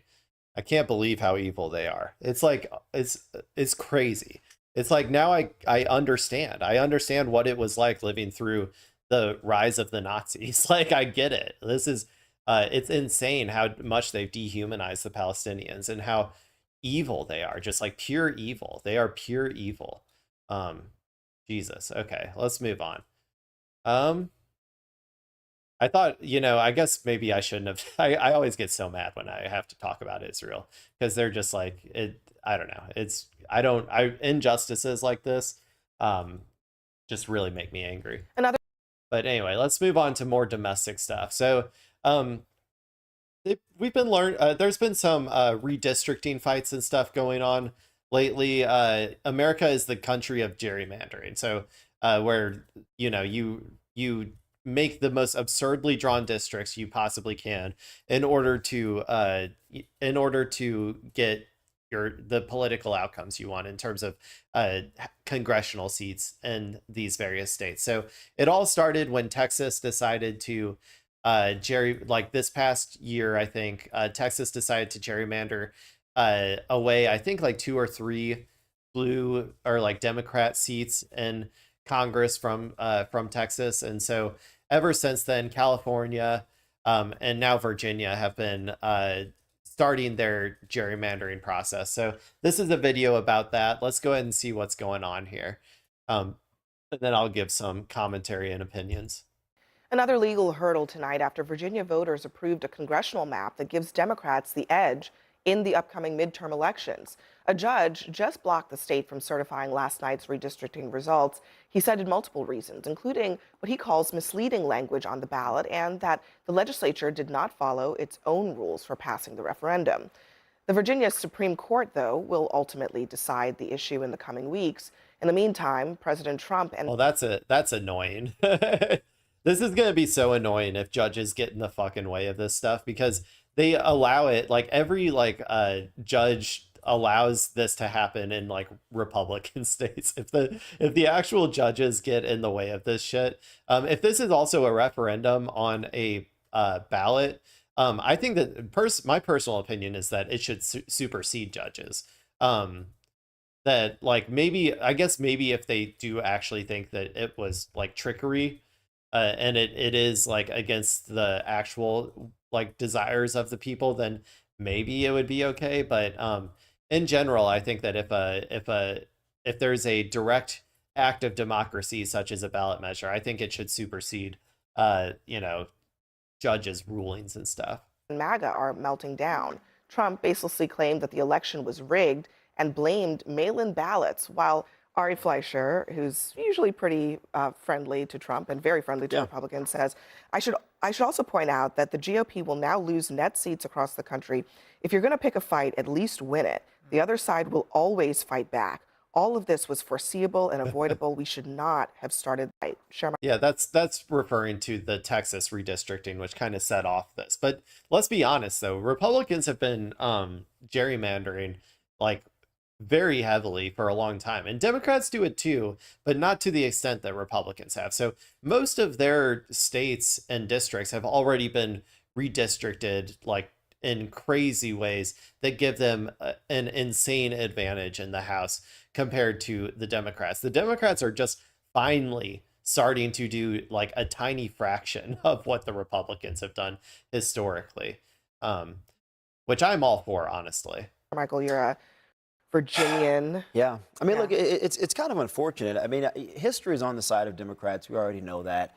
The party of the president typically loses seats in the House. You look at the president's approval ratings. Mathematically, that also has implications in terms of what that net loss could be. So the question, if you're a strategist on the Republican side, is how do you diminish what those losses potentially are? And the gerrymandering, which is pretty unprecedented, makes it really, really difficult to factor in multiple variables to see, well, will Dems have a 25-seat, 30-seat loss, or will it be slightly less? I think it may be slightly less. You still have the Supreme Court and their ruling coming soon on Section 2 of the voting rights. That could have serious implications, particularly in a lot of southern states. So I don't really know how this is going to play out. Should they have done it, is the question. No, I don't think so. I think reducing the incentive. So this person wants Democrats to lose. He wants Republicans to win. I mean, honestly, like, okay, these are the rules that we have set up. And I think AOC said it best when she said, the Democrats have proposed legislation for a complete and total independent body, like bipartisan, like, body that would draw the districts, okay, which I think would be the best option. But Republicans are never going to sign on to that. So if they're not going to sign on to that, then you should make it as painful as possible for them. And I mean, like, go nutty mode. Like in Virginia, they made it so it was 10 like I think like 10 Democrats to like 1 Republican or something. Now I'm saying like do that all over the country. Like every single state, and in the world that the Republicans want, let's just have Democrats let's have Democrats go ahead and draw up a single Republican district in every blue state, and every single other seat will be blue. And then we'll just have, like, for instance, New York can be like 30 Democrat seats and 1 Republican seat. And like same with like, I don't know, every like Illinois or every blue state that exists. Let's just do that. And then eventually they'll have to be like, okay, now that you guys are actually like winning a lot more, we're gonna agree to this the bipartisan thing of like independent. Like I think that's the only way we get there, because as long as Republicans are like benefiting from gerrymandering, they're never going to sign on to that legislation. The other good thing I would say about doing this is that Democrats by and large have not gerrymandered nearly as much as Republicans historically. So Republicans, there's only so much that you can gerrymander.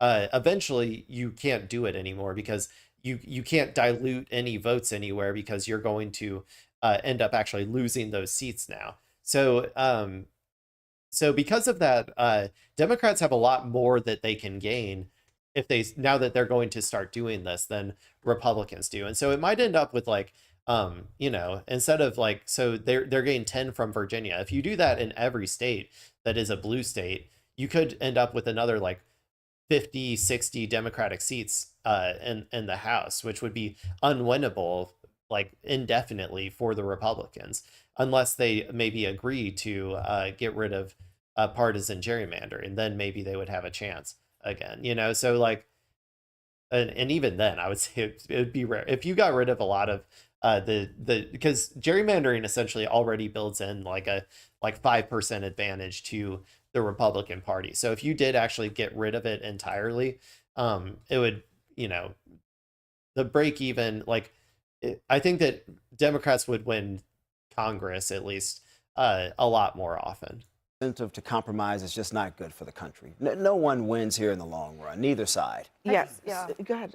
No, It's funny that they're just saying this now, though, as soon as the Democrats did I it. feel like they took one of the most balanced places in the country and they just totally disenfranchised Republicans. So, I Boo-hoo. personally, what? Do you talking about disagree? Virginia? Yes, it's a Try blue harder. state. What about Texas and I don't Missouri? agree. I don't agree with that Okay, either. all right. Shermichael and I were discussing Illinois, an agreement. New York, Gerrymander- Yeah, but you didn't come out and say anything when they did it. That's the difference. That's the difference. Is you didn't come out and say anything. You only cared about it when Democrats did it. This is the classic hypocrisy of the media, because in general, the media aligns more with Republicans because they think that Republicans will protect the elites more in general, and they're probably right to an extent.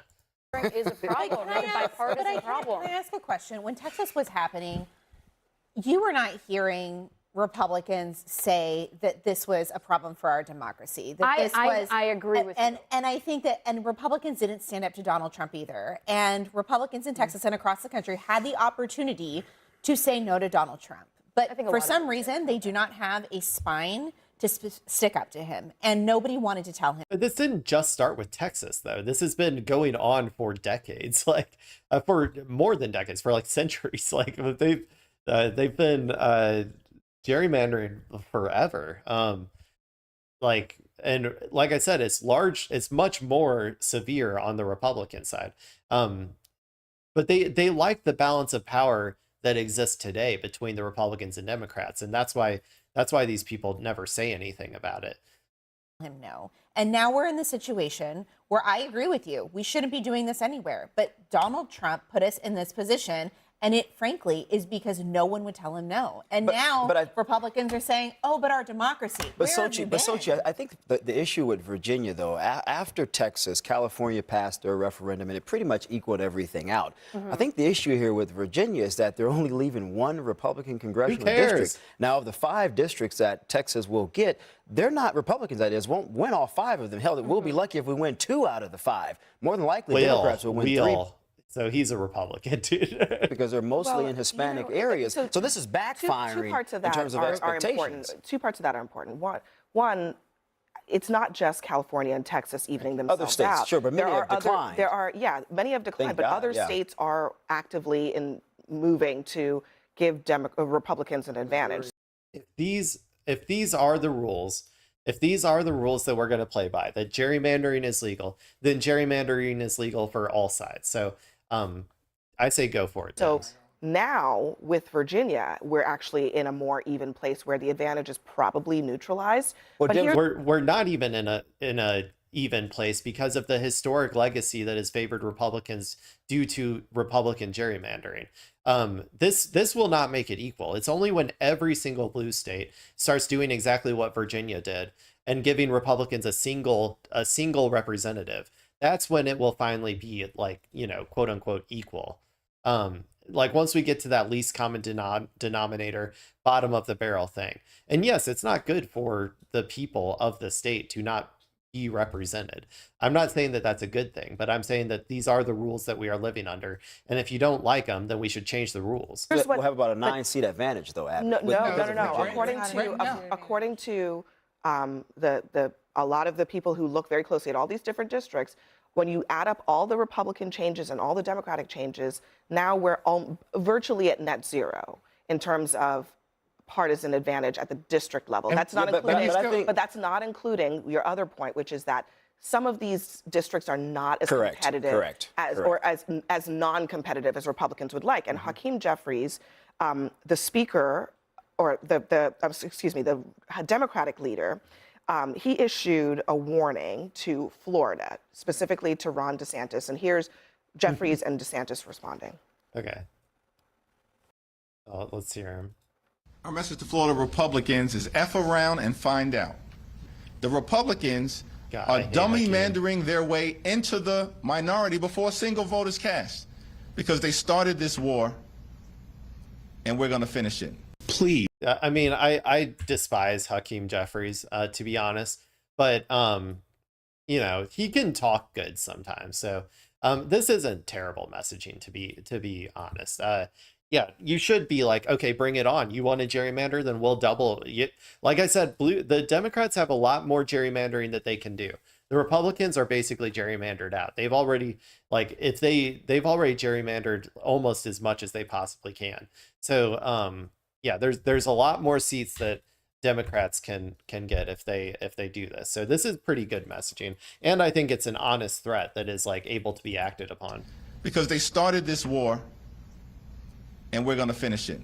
Please be my guest. I will pay for you to come down to Florida and campaign. I'll put you up in the Florida governor's mansion. We'll take you fishing. We'll do all this stuff. There's nothing that could be better for Republicans in Florida than to see Hakeem Jeffries, everywhere around this state. What? What's he talking about?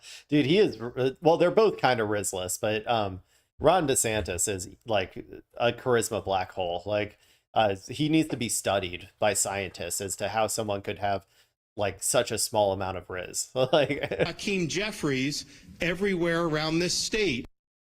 Everywhere around It's not this going to be state. everywhere though, because here's Jeffries is talking about Mario Diaz-Balart, Maria Elvira Salazar, Carlos Jimenez, Kat McCamick. These are Republicans who are, some of them in southern Florida districts that are endangered now. It is going to be a tricky landscape in some parts of Florida. It is in a few places, and Jeffries is smart. He knows the districts. He's not going to just go insert himself in places where he doesn't need to be. And frankly, this whole debate is really stupid between Jeffries. Okay, I'm going to go ahead and move on. I think we got enough out of that, and I yip-yapped a lot at the beginning. So I'm going to go ahead and move to a news story because I want to, let's see. Where am I at? 1 hour, 1.5. I got to at least get to what I talked about in my in my title. So I'm going to go to this one now. We're going to talk, actually, you know what? I kind of want to go to fun ones. We're already at 1.5 hours, so I'm actually going to save this one for tomorrow. So sorry if you were really interested about Comrade Donald seizing the means of flying. We'll get to that tomorrow. I'm going to go ahead and watch. Let me think. Which one do I want to watch?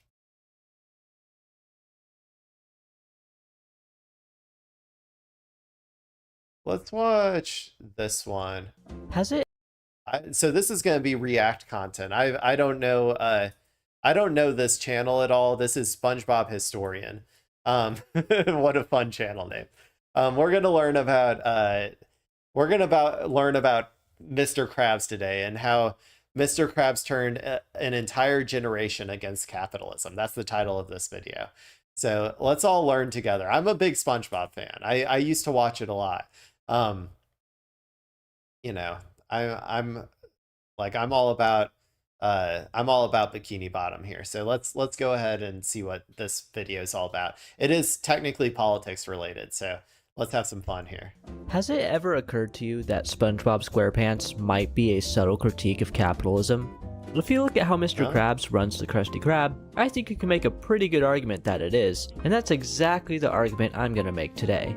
Furthermore, I think SpongeBob's depiction of capitalism has contributed to a growing anti-capitalist sentiment among young people. Really? Quite simply, the more I think about it... Hey, I mean, it worked on me, I guess. I grew up into an anti-capitalist, and I watched SpongeBob, so that's one. That's one that they got. The more SpongeBob comes across as classic anti-capitalist propaganda. There'll be a bomb. If you live in the Western world, chances are money is a pretty important part of your life. We are taught that money is very important from a young age. The more of it you have, the more successful and happy you will be. At least, that's the idea we are sold on. I grew up in the United States, where I think this message is particularly prominent. I mean, when I think of capitalism, I think of the United States first.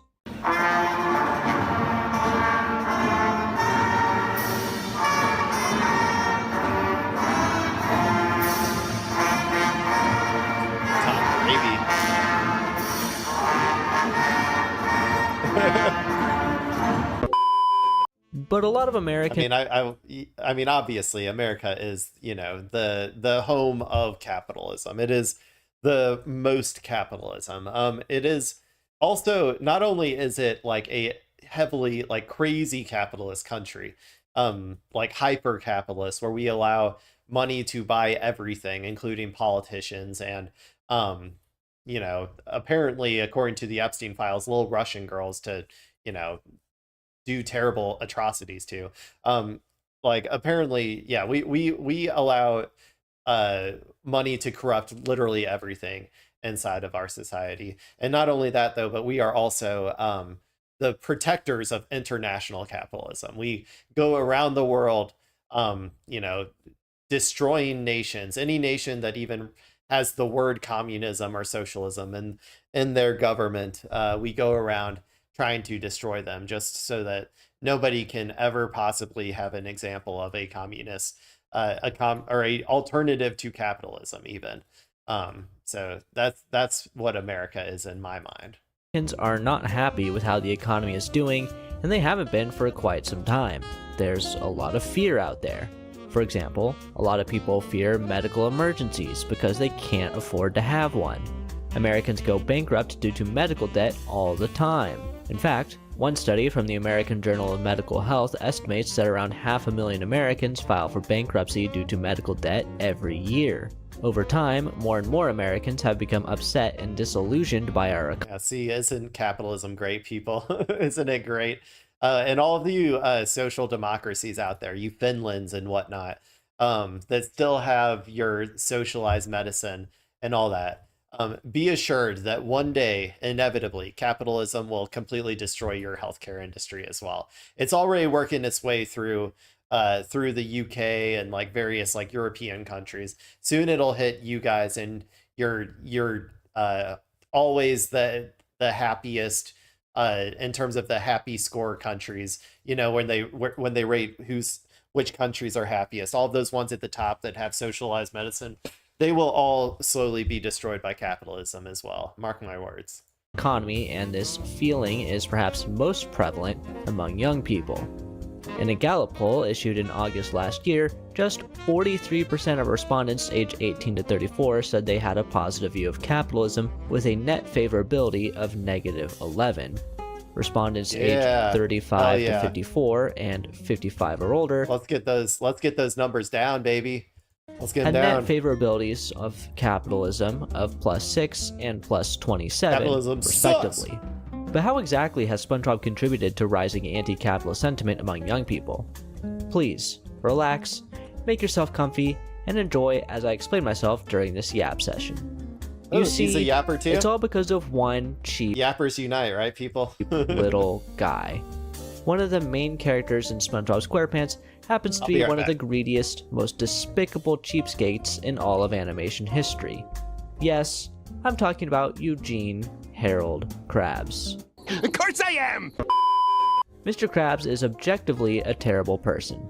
All he cares about is money, and he will do whatever it takes to get as much of it as possible with no regard for the well-being of others or even the law. We are introduced to Mr. Krabs in the very first episode of the show, Help Wanted. We actually don't really learn much about him in the pilot though, other than that he owns a restaurant called the Krusty Krab where he works with Squidward, who we don't even know is SpongeBob's neighbor yet. We don't really get an idea of how bad Mr. Krabs is until episode 5A, Pizza Delivery. This episode might not be the first one that comes to mind when you think about Eugene being a cheap asshole, but even then, the plot is still pretty damning. Obviously, the Krusty Krab does not normally serve pizza, but when a customer asks for one, Mr. Krabs does some cartoon magic, creating one out of a bunch of Krabby Patties, and makes Squidward deliver it. Similarly, delivery is a service that the restaurant does not normally offer.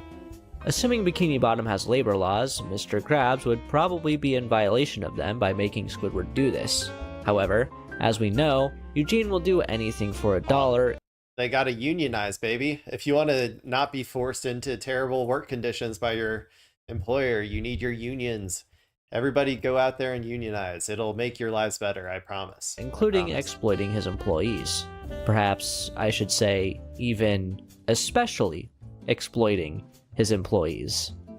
If you're lucky, you've never had to work a job where something similar has happened to you, but worker exploitation is pretty common. At least that's the impression I get living in the United States.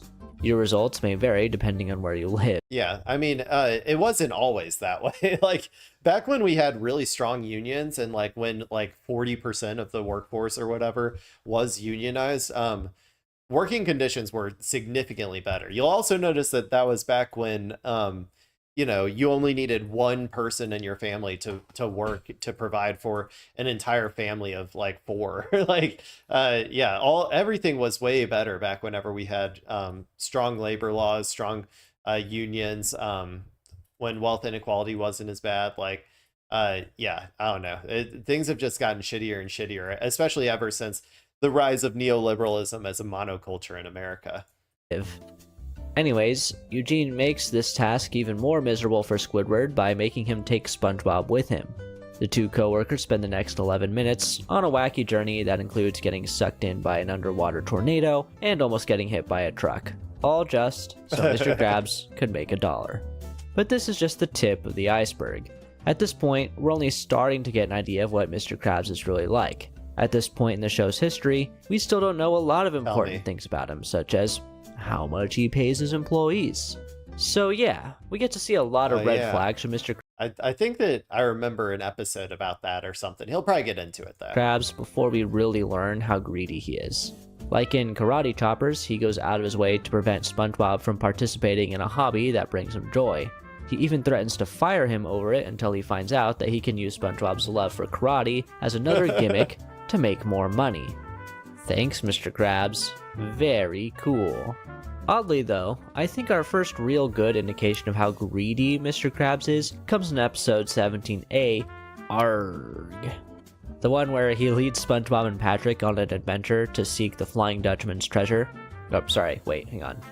The Flying Dutchman's treasure! Just look at the way he treats his crew in this episode. He forces them to travel far away from home, largely on foot, and without food and water. Well, I do think he is, like, I think he is supposed to, like, I don't know if it's necessarily capitalism, but he is supposed to represent, like, the the general embodiment of greed, like, and that's his entire character trait. The thing is that the like capitalism is the mode of production for like the greediest people, like, and so I think that's why it sort of like correlates. But I don't know if he was necessarily designed as an anti-capitalist, like, or like as like to be like a example of like the like capitalism going too far or whatever. I don't know if that was necessarily in there. Although I'm sure some writers have had that opinion and like taken episodes in that direction as well. But definitely as like, you know, most of our media exists, you know, the writers exist outside, like they exist in the world, and they understand the problems that are going on. That's why a lot of movies and stuff nowadays like reference capitalism as like you know, a problem, and they try to, you know, ask questions about how we can solve the problem of like unmitigated capitalism. When nightfall comes, he makes him sleep outside on the cold hard ground when he gets to sleep in his tent, which is clearly more than big enough to fit all three of them inside. When they finally find the treasure, Krabs tries taking it all for himself. For some reason, this just makes me think of that meme of a fat rich guy drinking from a pipeline while an emaciated person desperately sits under a small leak.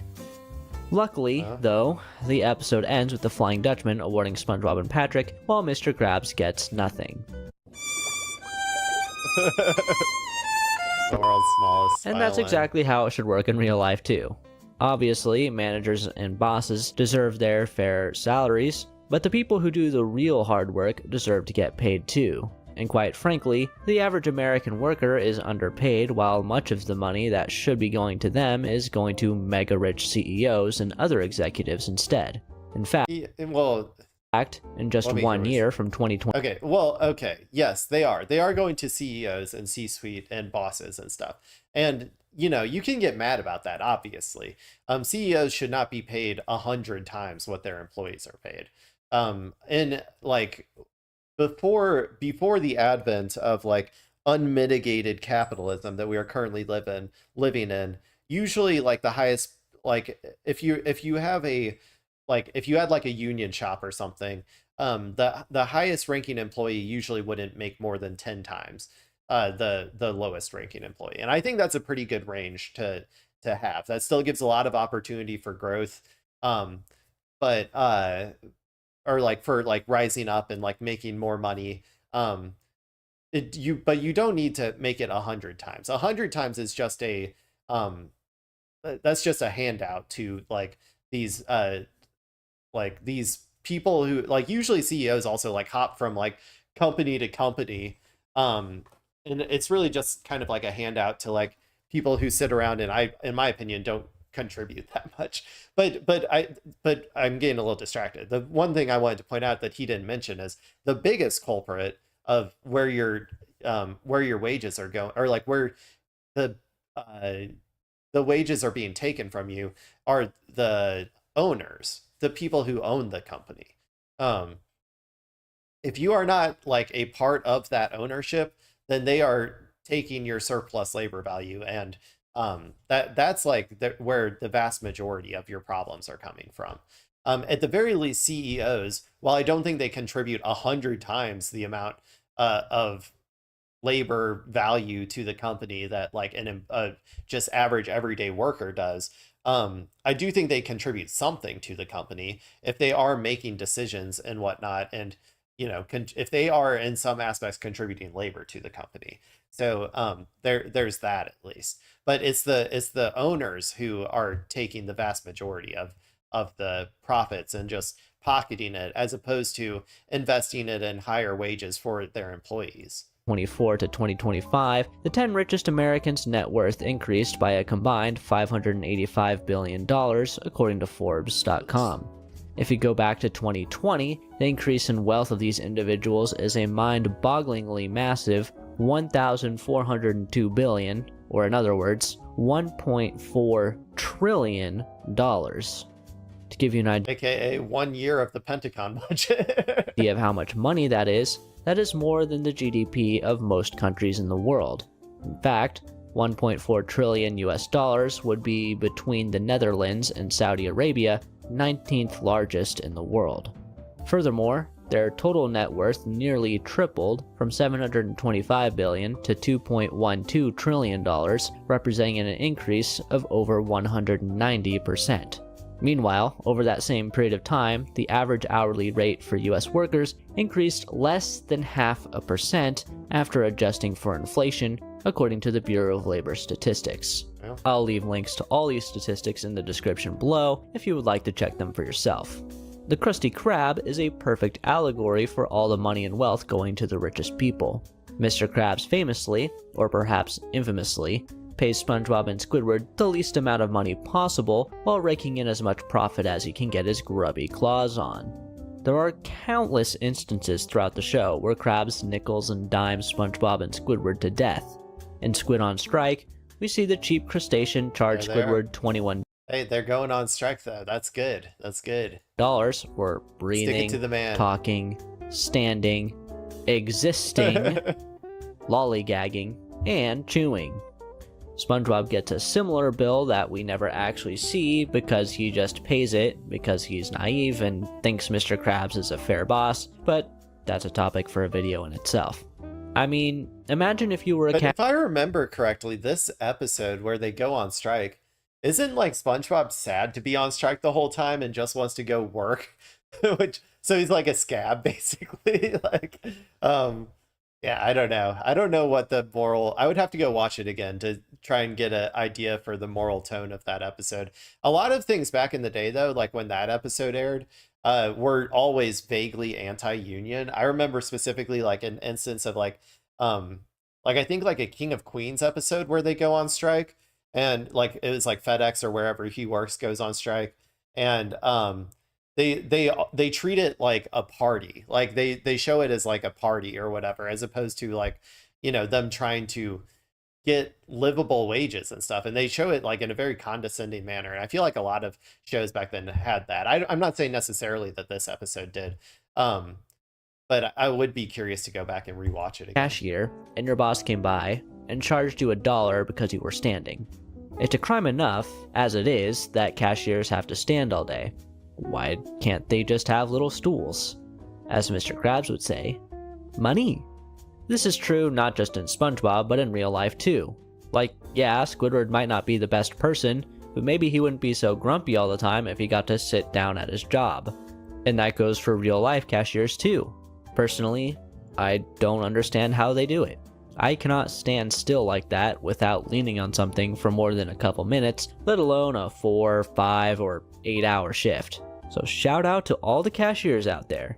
Y'all deserve to be able to sit, and y'all deserve better wages too. All of this just goes to show that Mr. Krabs does not actually value his employees at all, he just sees them as dollar signs. Perhaps the most extreme instance of this is in Welcome to the Chum Bucket, when he loses SpongeBob in a bet to Plankton, forcing him to work at the Chum Bucket. SpongeBob is by far the most important person at the Krusty Krab on a daily basis. Without him, Eugene would have no customers. No one makes a Krabby Patty the way SpongeBob does. If other people could make the perfect patty like him, Wendy's would have had a lot more. Yeah, in a fair world, SpongeBob would be like, you know, the owner, honestly. Like, he should be the owner of this company, or of this like corporation. He is doing basically everything for them. So and Mr. Krabs contributes like almost nothing. I don't know what he even contributes. Maybe he came up with the menu or something at some point, and I guess he, you know, yeah, I don't know. But SpongeBob, like, this is why I'm always much more a fan of like co-op models, especially for like food places. This should all just be like owned and operated between the employees. And Krabs can take a part of it if he's contributing any like labor or decision making. He can be a part of it, but it should be a much more fair distribution of the profits. Success with that promo they did a couple years ago, but I digress. SpongeBob is the heart and soul of the Krusty Krab, and yet Mr. Krabs is willing to lose him for nothing, putting his business in jeopardy. This kind of shit happens all the time in real life. If you've ever seen a show like Kitchen Nightmares, you would know that the best employees are often ignored, pushed away, or even fired because their boss's ego is too big to listen to them when they are objectively correct. As a result, businesses often lose their most valuable employees. While I've never worked a corporate job, I imagine the same thing happens within corporations too, and really, across all businesses, because so many companies are unwilling to pay their employees what they deserve. Of course, in SpongeBob's case, he is also not paid what he deserves, but he continues to work at the Krusty Krab, not out of desperation, but because of his sheer love and passion for grilling. But in real life, most employees do not choose to stay at their jobs because they are naive and stupid. They stay because they cannot afford to leave, so their employers are basically holding them hostage. But Mr. Krabs doesn't just pay his— Yeah, that's the boot. That's the boot of capitalism. It's been documented many times before. The people who,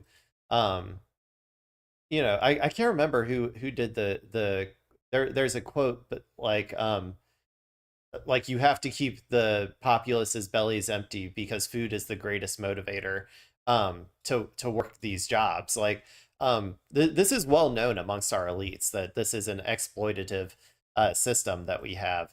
It's something that I think more Americans are starting to wake up to, but not enough. There's not enough like class consciousness in America to really actually make a move to a more equitable society, at least not yet.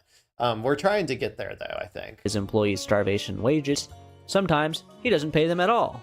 In Big Pink Loser, we learn that Eugene actually charges his employees to work for him when they first start. To me, this is obviously meant to be satire about the worker-boss dynamic in capitalist economies.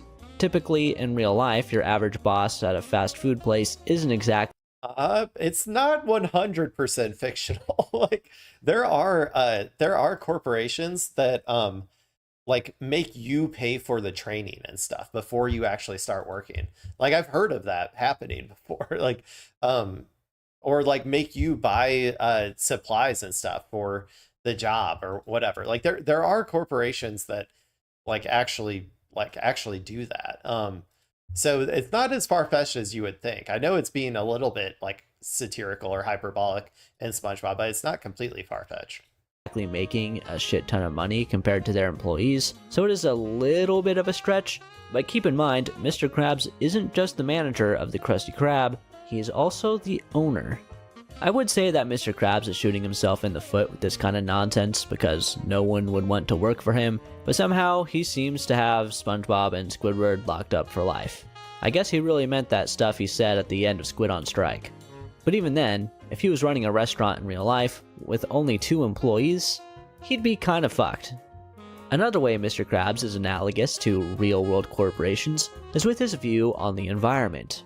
We know that he does not value the environment he lives in for its intrinsic value.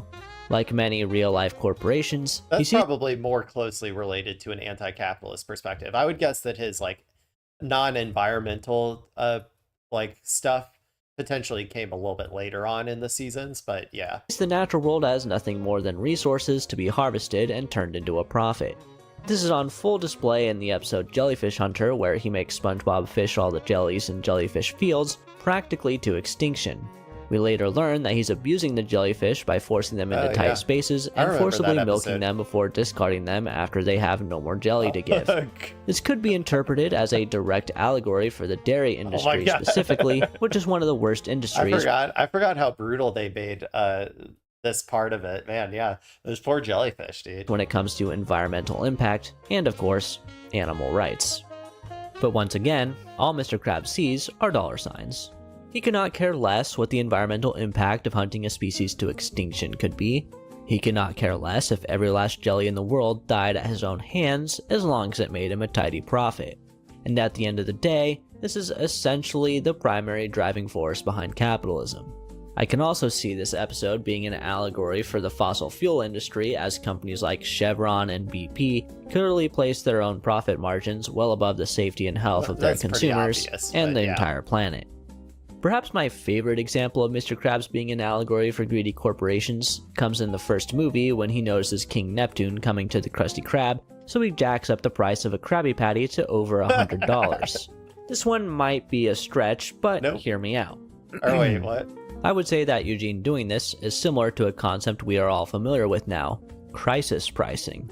During the COVID pandemic, there's a better analogy. This is an okay analogy. He's saying crisis pricing, which is, he'll explain it as well. But like when, for instance, Hurricane Katrina, when they were charging like, $100 for a bus ride out of there or whatever, right? Like, that is like, like obviously bad and wrong.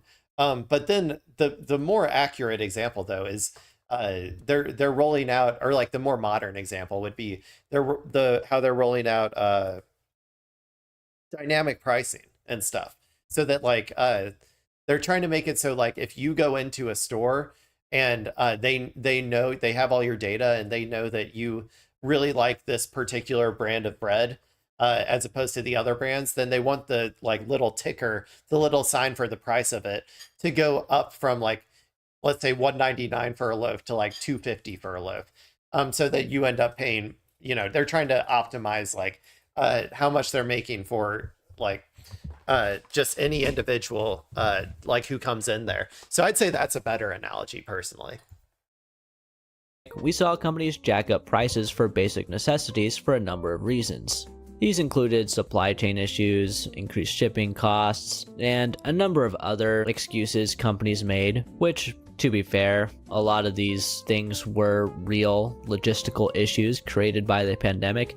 But after things more or less returned to normal, the prices of a lot of goods never truly went back to where they were before, and we soon found out that a lot of the reason for the increased inflation, in the United States at least, was literally just price gouging. King Neptune visiting the Krusty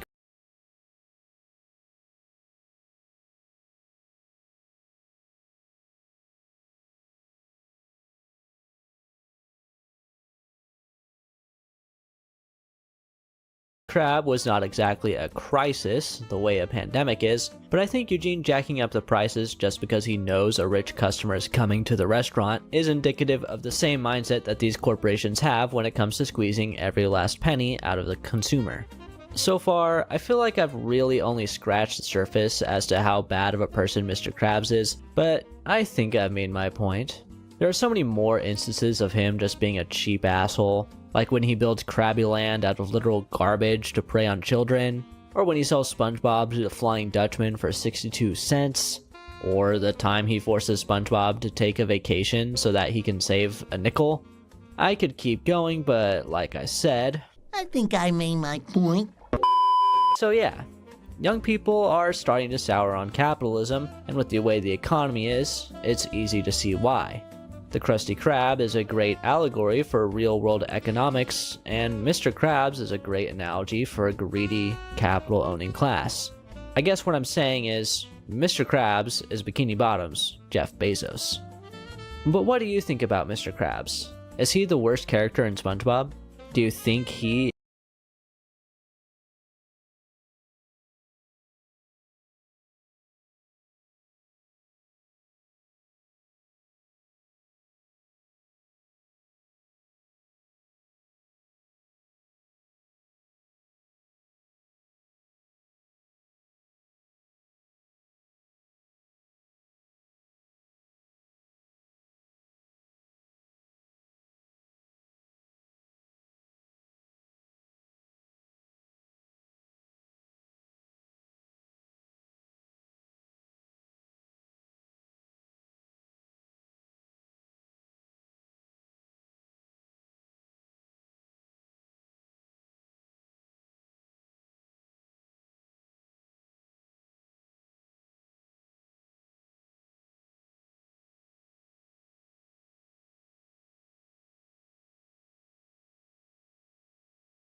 And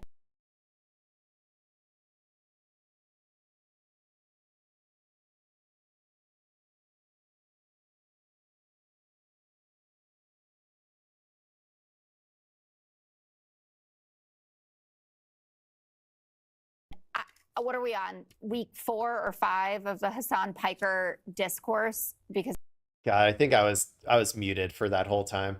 Whatever. You guys didn't get to hear. Maybe I didn't. That was probably for that entire outro. It's fine. It's whatever. I'm moving on to x.com. And I might not be here too long because my voice is already given out. So let's watch this video from Ousted. and what are we on? Week 4 or 5 of the Hassan Piker discourse? Because he showed up at a rally with a candidate in Michigan.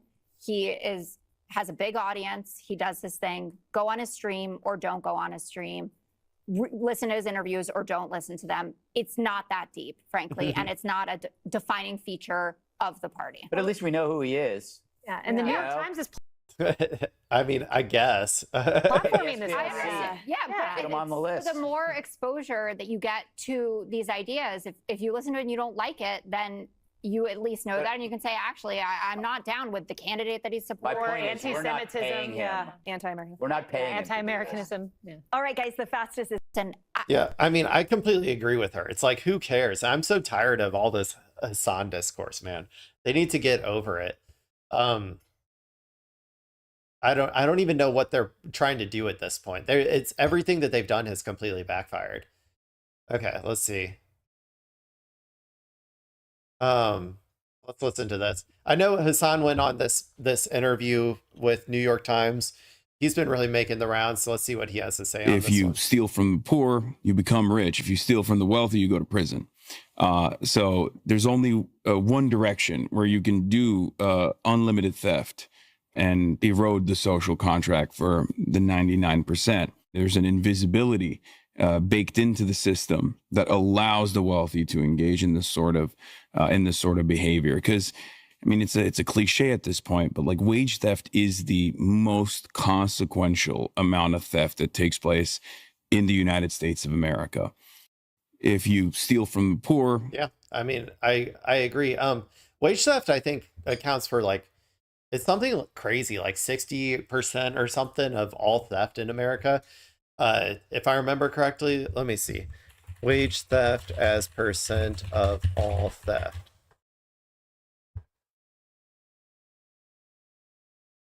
They have, okay. Oh, here's a fun graph for people. Actually, let me open this in a new tab. Okay. This is what the distribution looks like. Actually, that's kind of, you can't really see the bottom. I'll just look at it here. I'll see if I can zoom in. Oh my gosh. Google. God, I hate Google sometimes. Okay, well, you can see most of it. If I can zoom out, there we go. Now you can see all of it. This whole portion is wage theft. That looks like about 75% of the pie. Minimum wage violations, overtime violations, rest break violations, off the clock violations. And these are all the things that we usually think of when we think of crime and thievery. So significantly more is stolen by the employers of their employees than is stolen in what we traditionally think of as crime. So I agree with Hassan here. It's objectively true.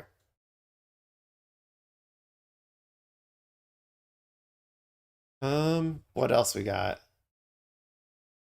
That looks like a Luigi.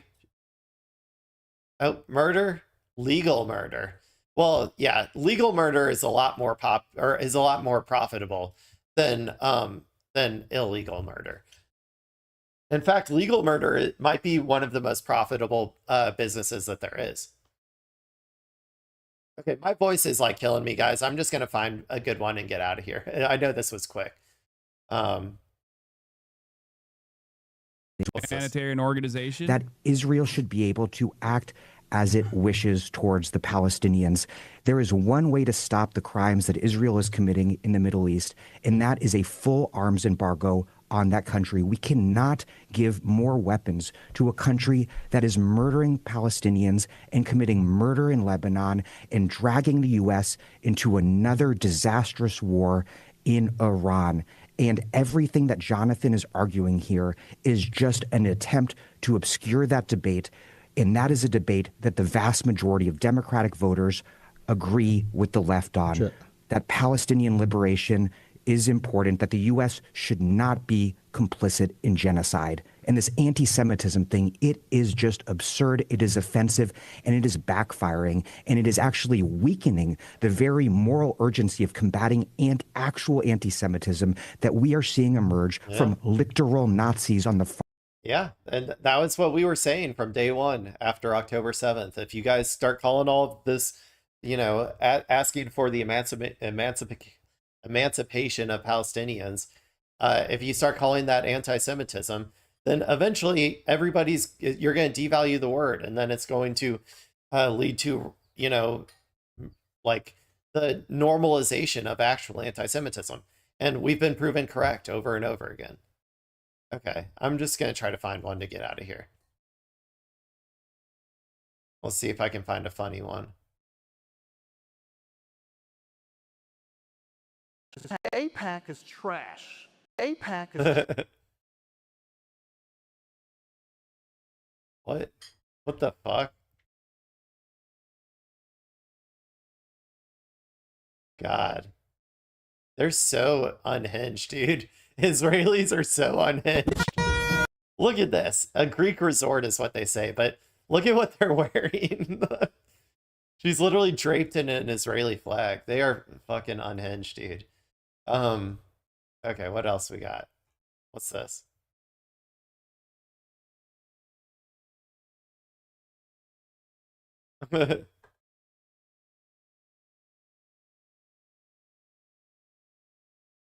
All right, what's up, guys? As you can see, I'm sweating pretty hard because I'm quite nervous about where our country's at right now. Today, on a real note, who is this guy? What is he on? I've seen him before. I can't remember. I think he interviews people, right? We are at a crucial crossroads in press freedom that our country has never seen before. There are now 6 billionaires who own a majority share of American news media. And one family in particular, headed by Oracle CEO, IDF donor, and AI data center kingpin Larry Ellison, is on the verge of controlling CBS, CNN. Yeah, okay, this isn't a funny one. I already know all this. So I'm going to move on.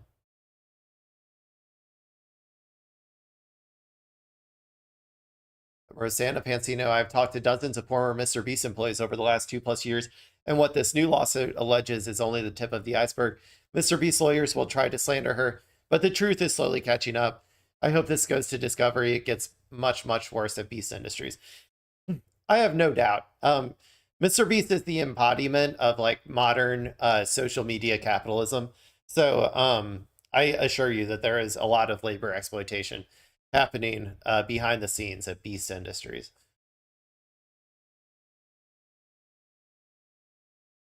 God, please help us.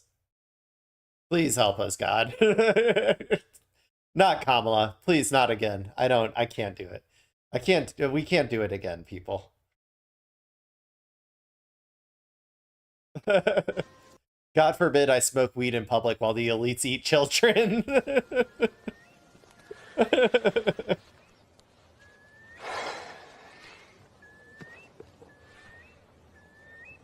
Yeah.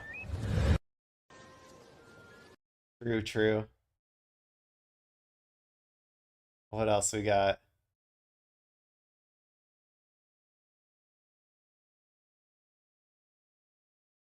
I don't know what that's all about. Hey, look, a fun history lesson. Prior to the French Revolution, France was buckling under the cost of several wars, a tax system that exempted the wealthy, major inequality, and division between its 3 estates. I do know about that. I've read about the French Revolution a decent amount. So, and this is what happened. And this is what will probably happen here as well, assuming that we don't quickly and succinctly work towards improving the material conditions of the working class. I like that one. Josh Hawley files to ban tax dollars from funding Planned Parenthood. Oh, that's my representative right there, people. I'm not a fan.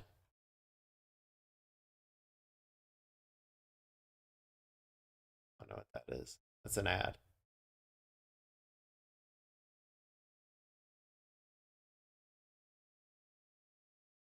Okay, come on. Let's find something funny here.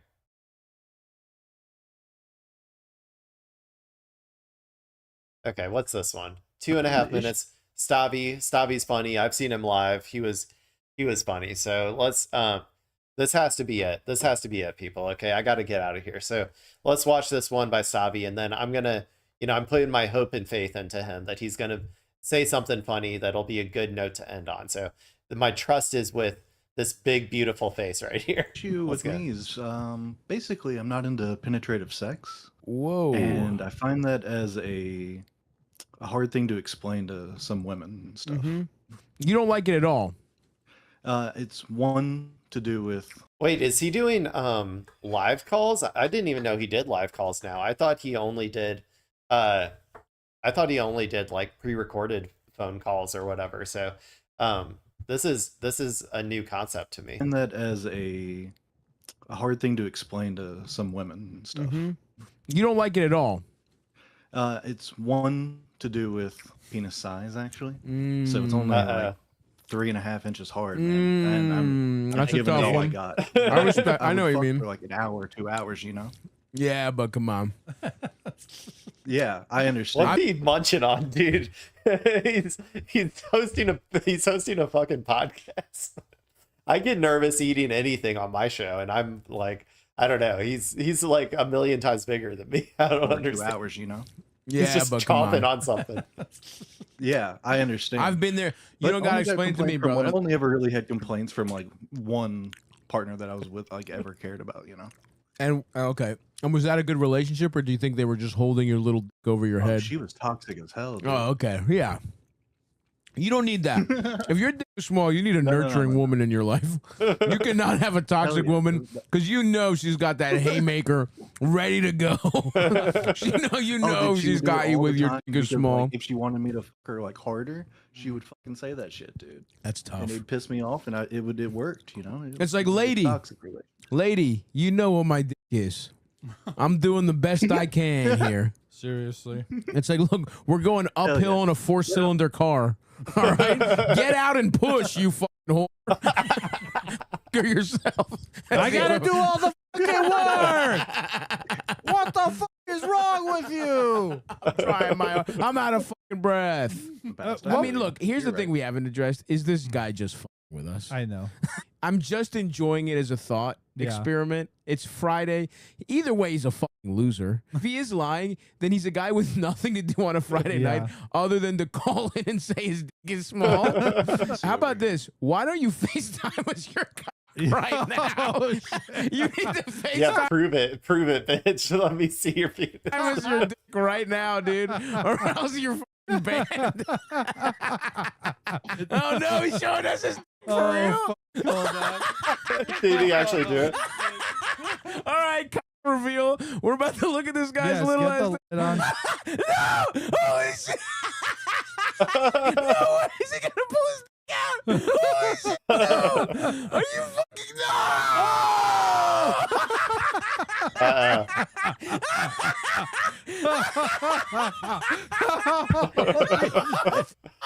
Oh fuck! That's awesome. Respect, dude. This man is a fucking. He's one of the most. Wow, that was crazy. Goated members of this fucking community. That was crazy. That was crazy. I think that was a good one to end it on. Stavi, he's a funny guy. His laugh is infectious, so I'm sure everybody out there is laughing too. Okay, thank you all for watching. I think it was a pretty good stream, and yeah, I will see you tomorrow. Tomorrow is a Friday, right? It'll probably be, I don't know. I think I got stuff going on tomorrow. Well, maybe I'll see you tomorrow. But yeah, I hope you all enjoyed the stream. I hope you're having a good day. If you're watching the VOD, love you too. And yeah, this has been Technically Clay. And the stream is technically over. Bye-bye.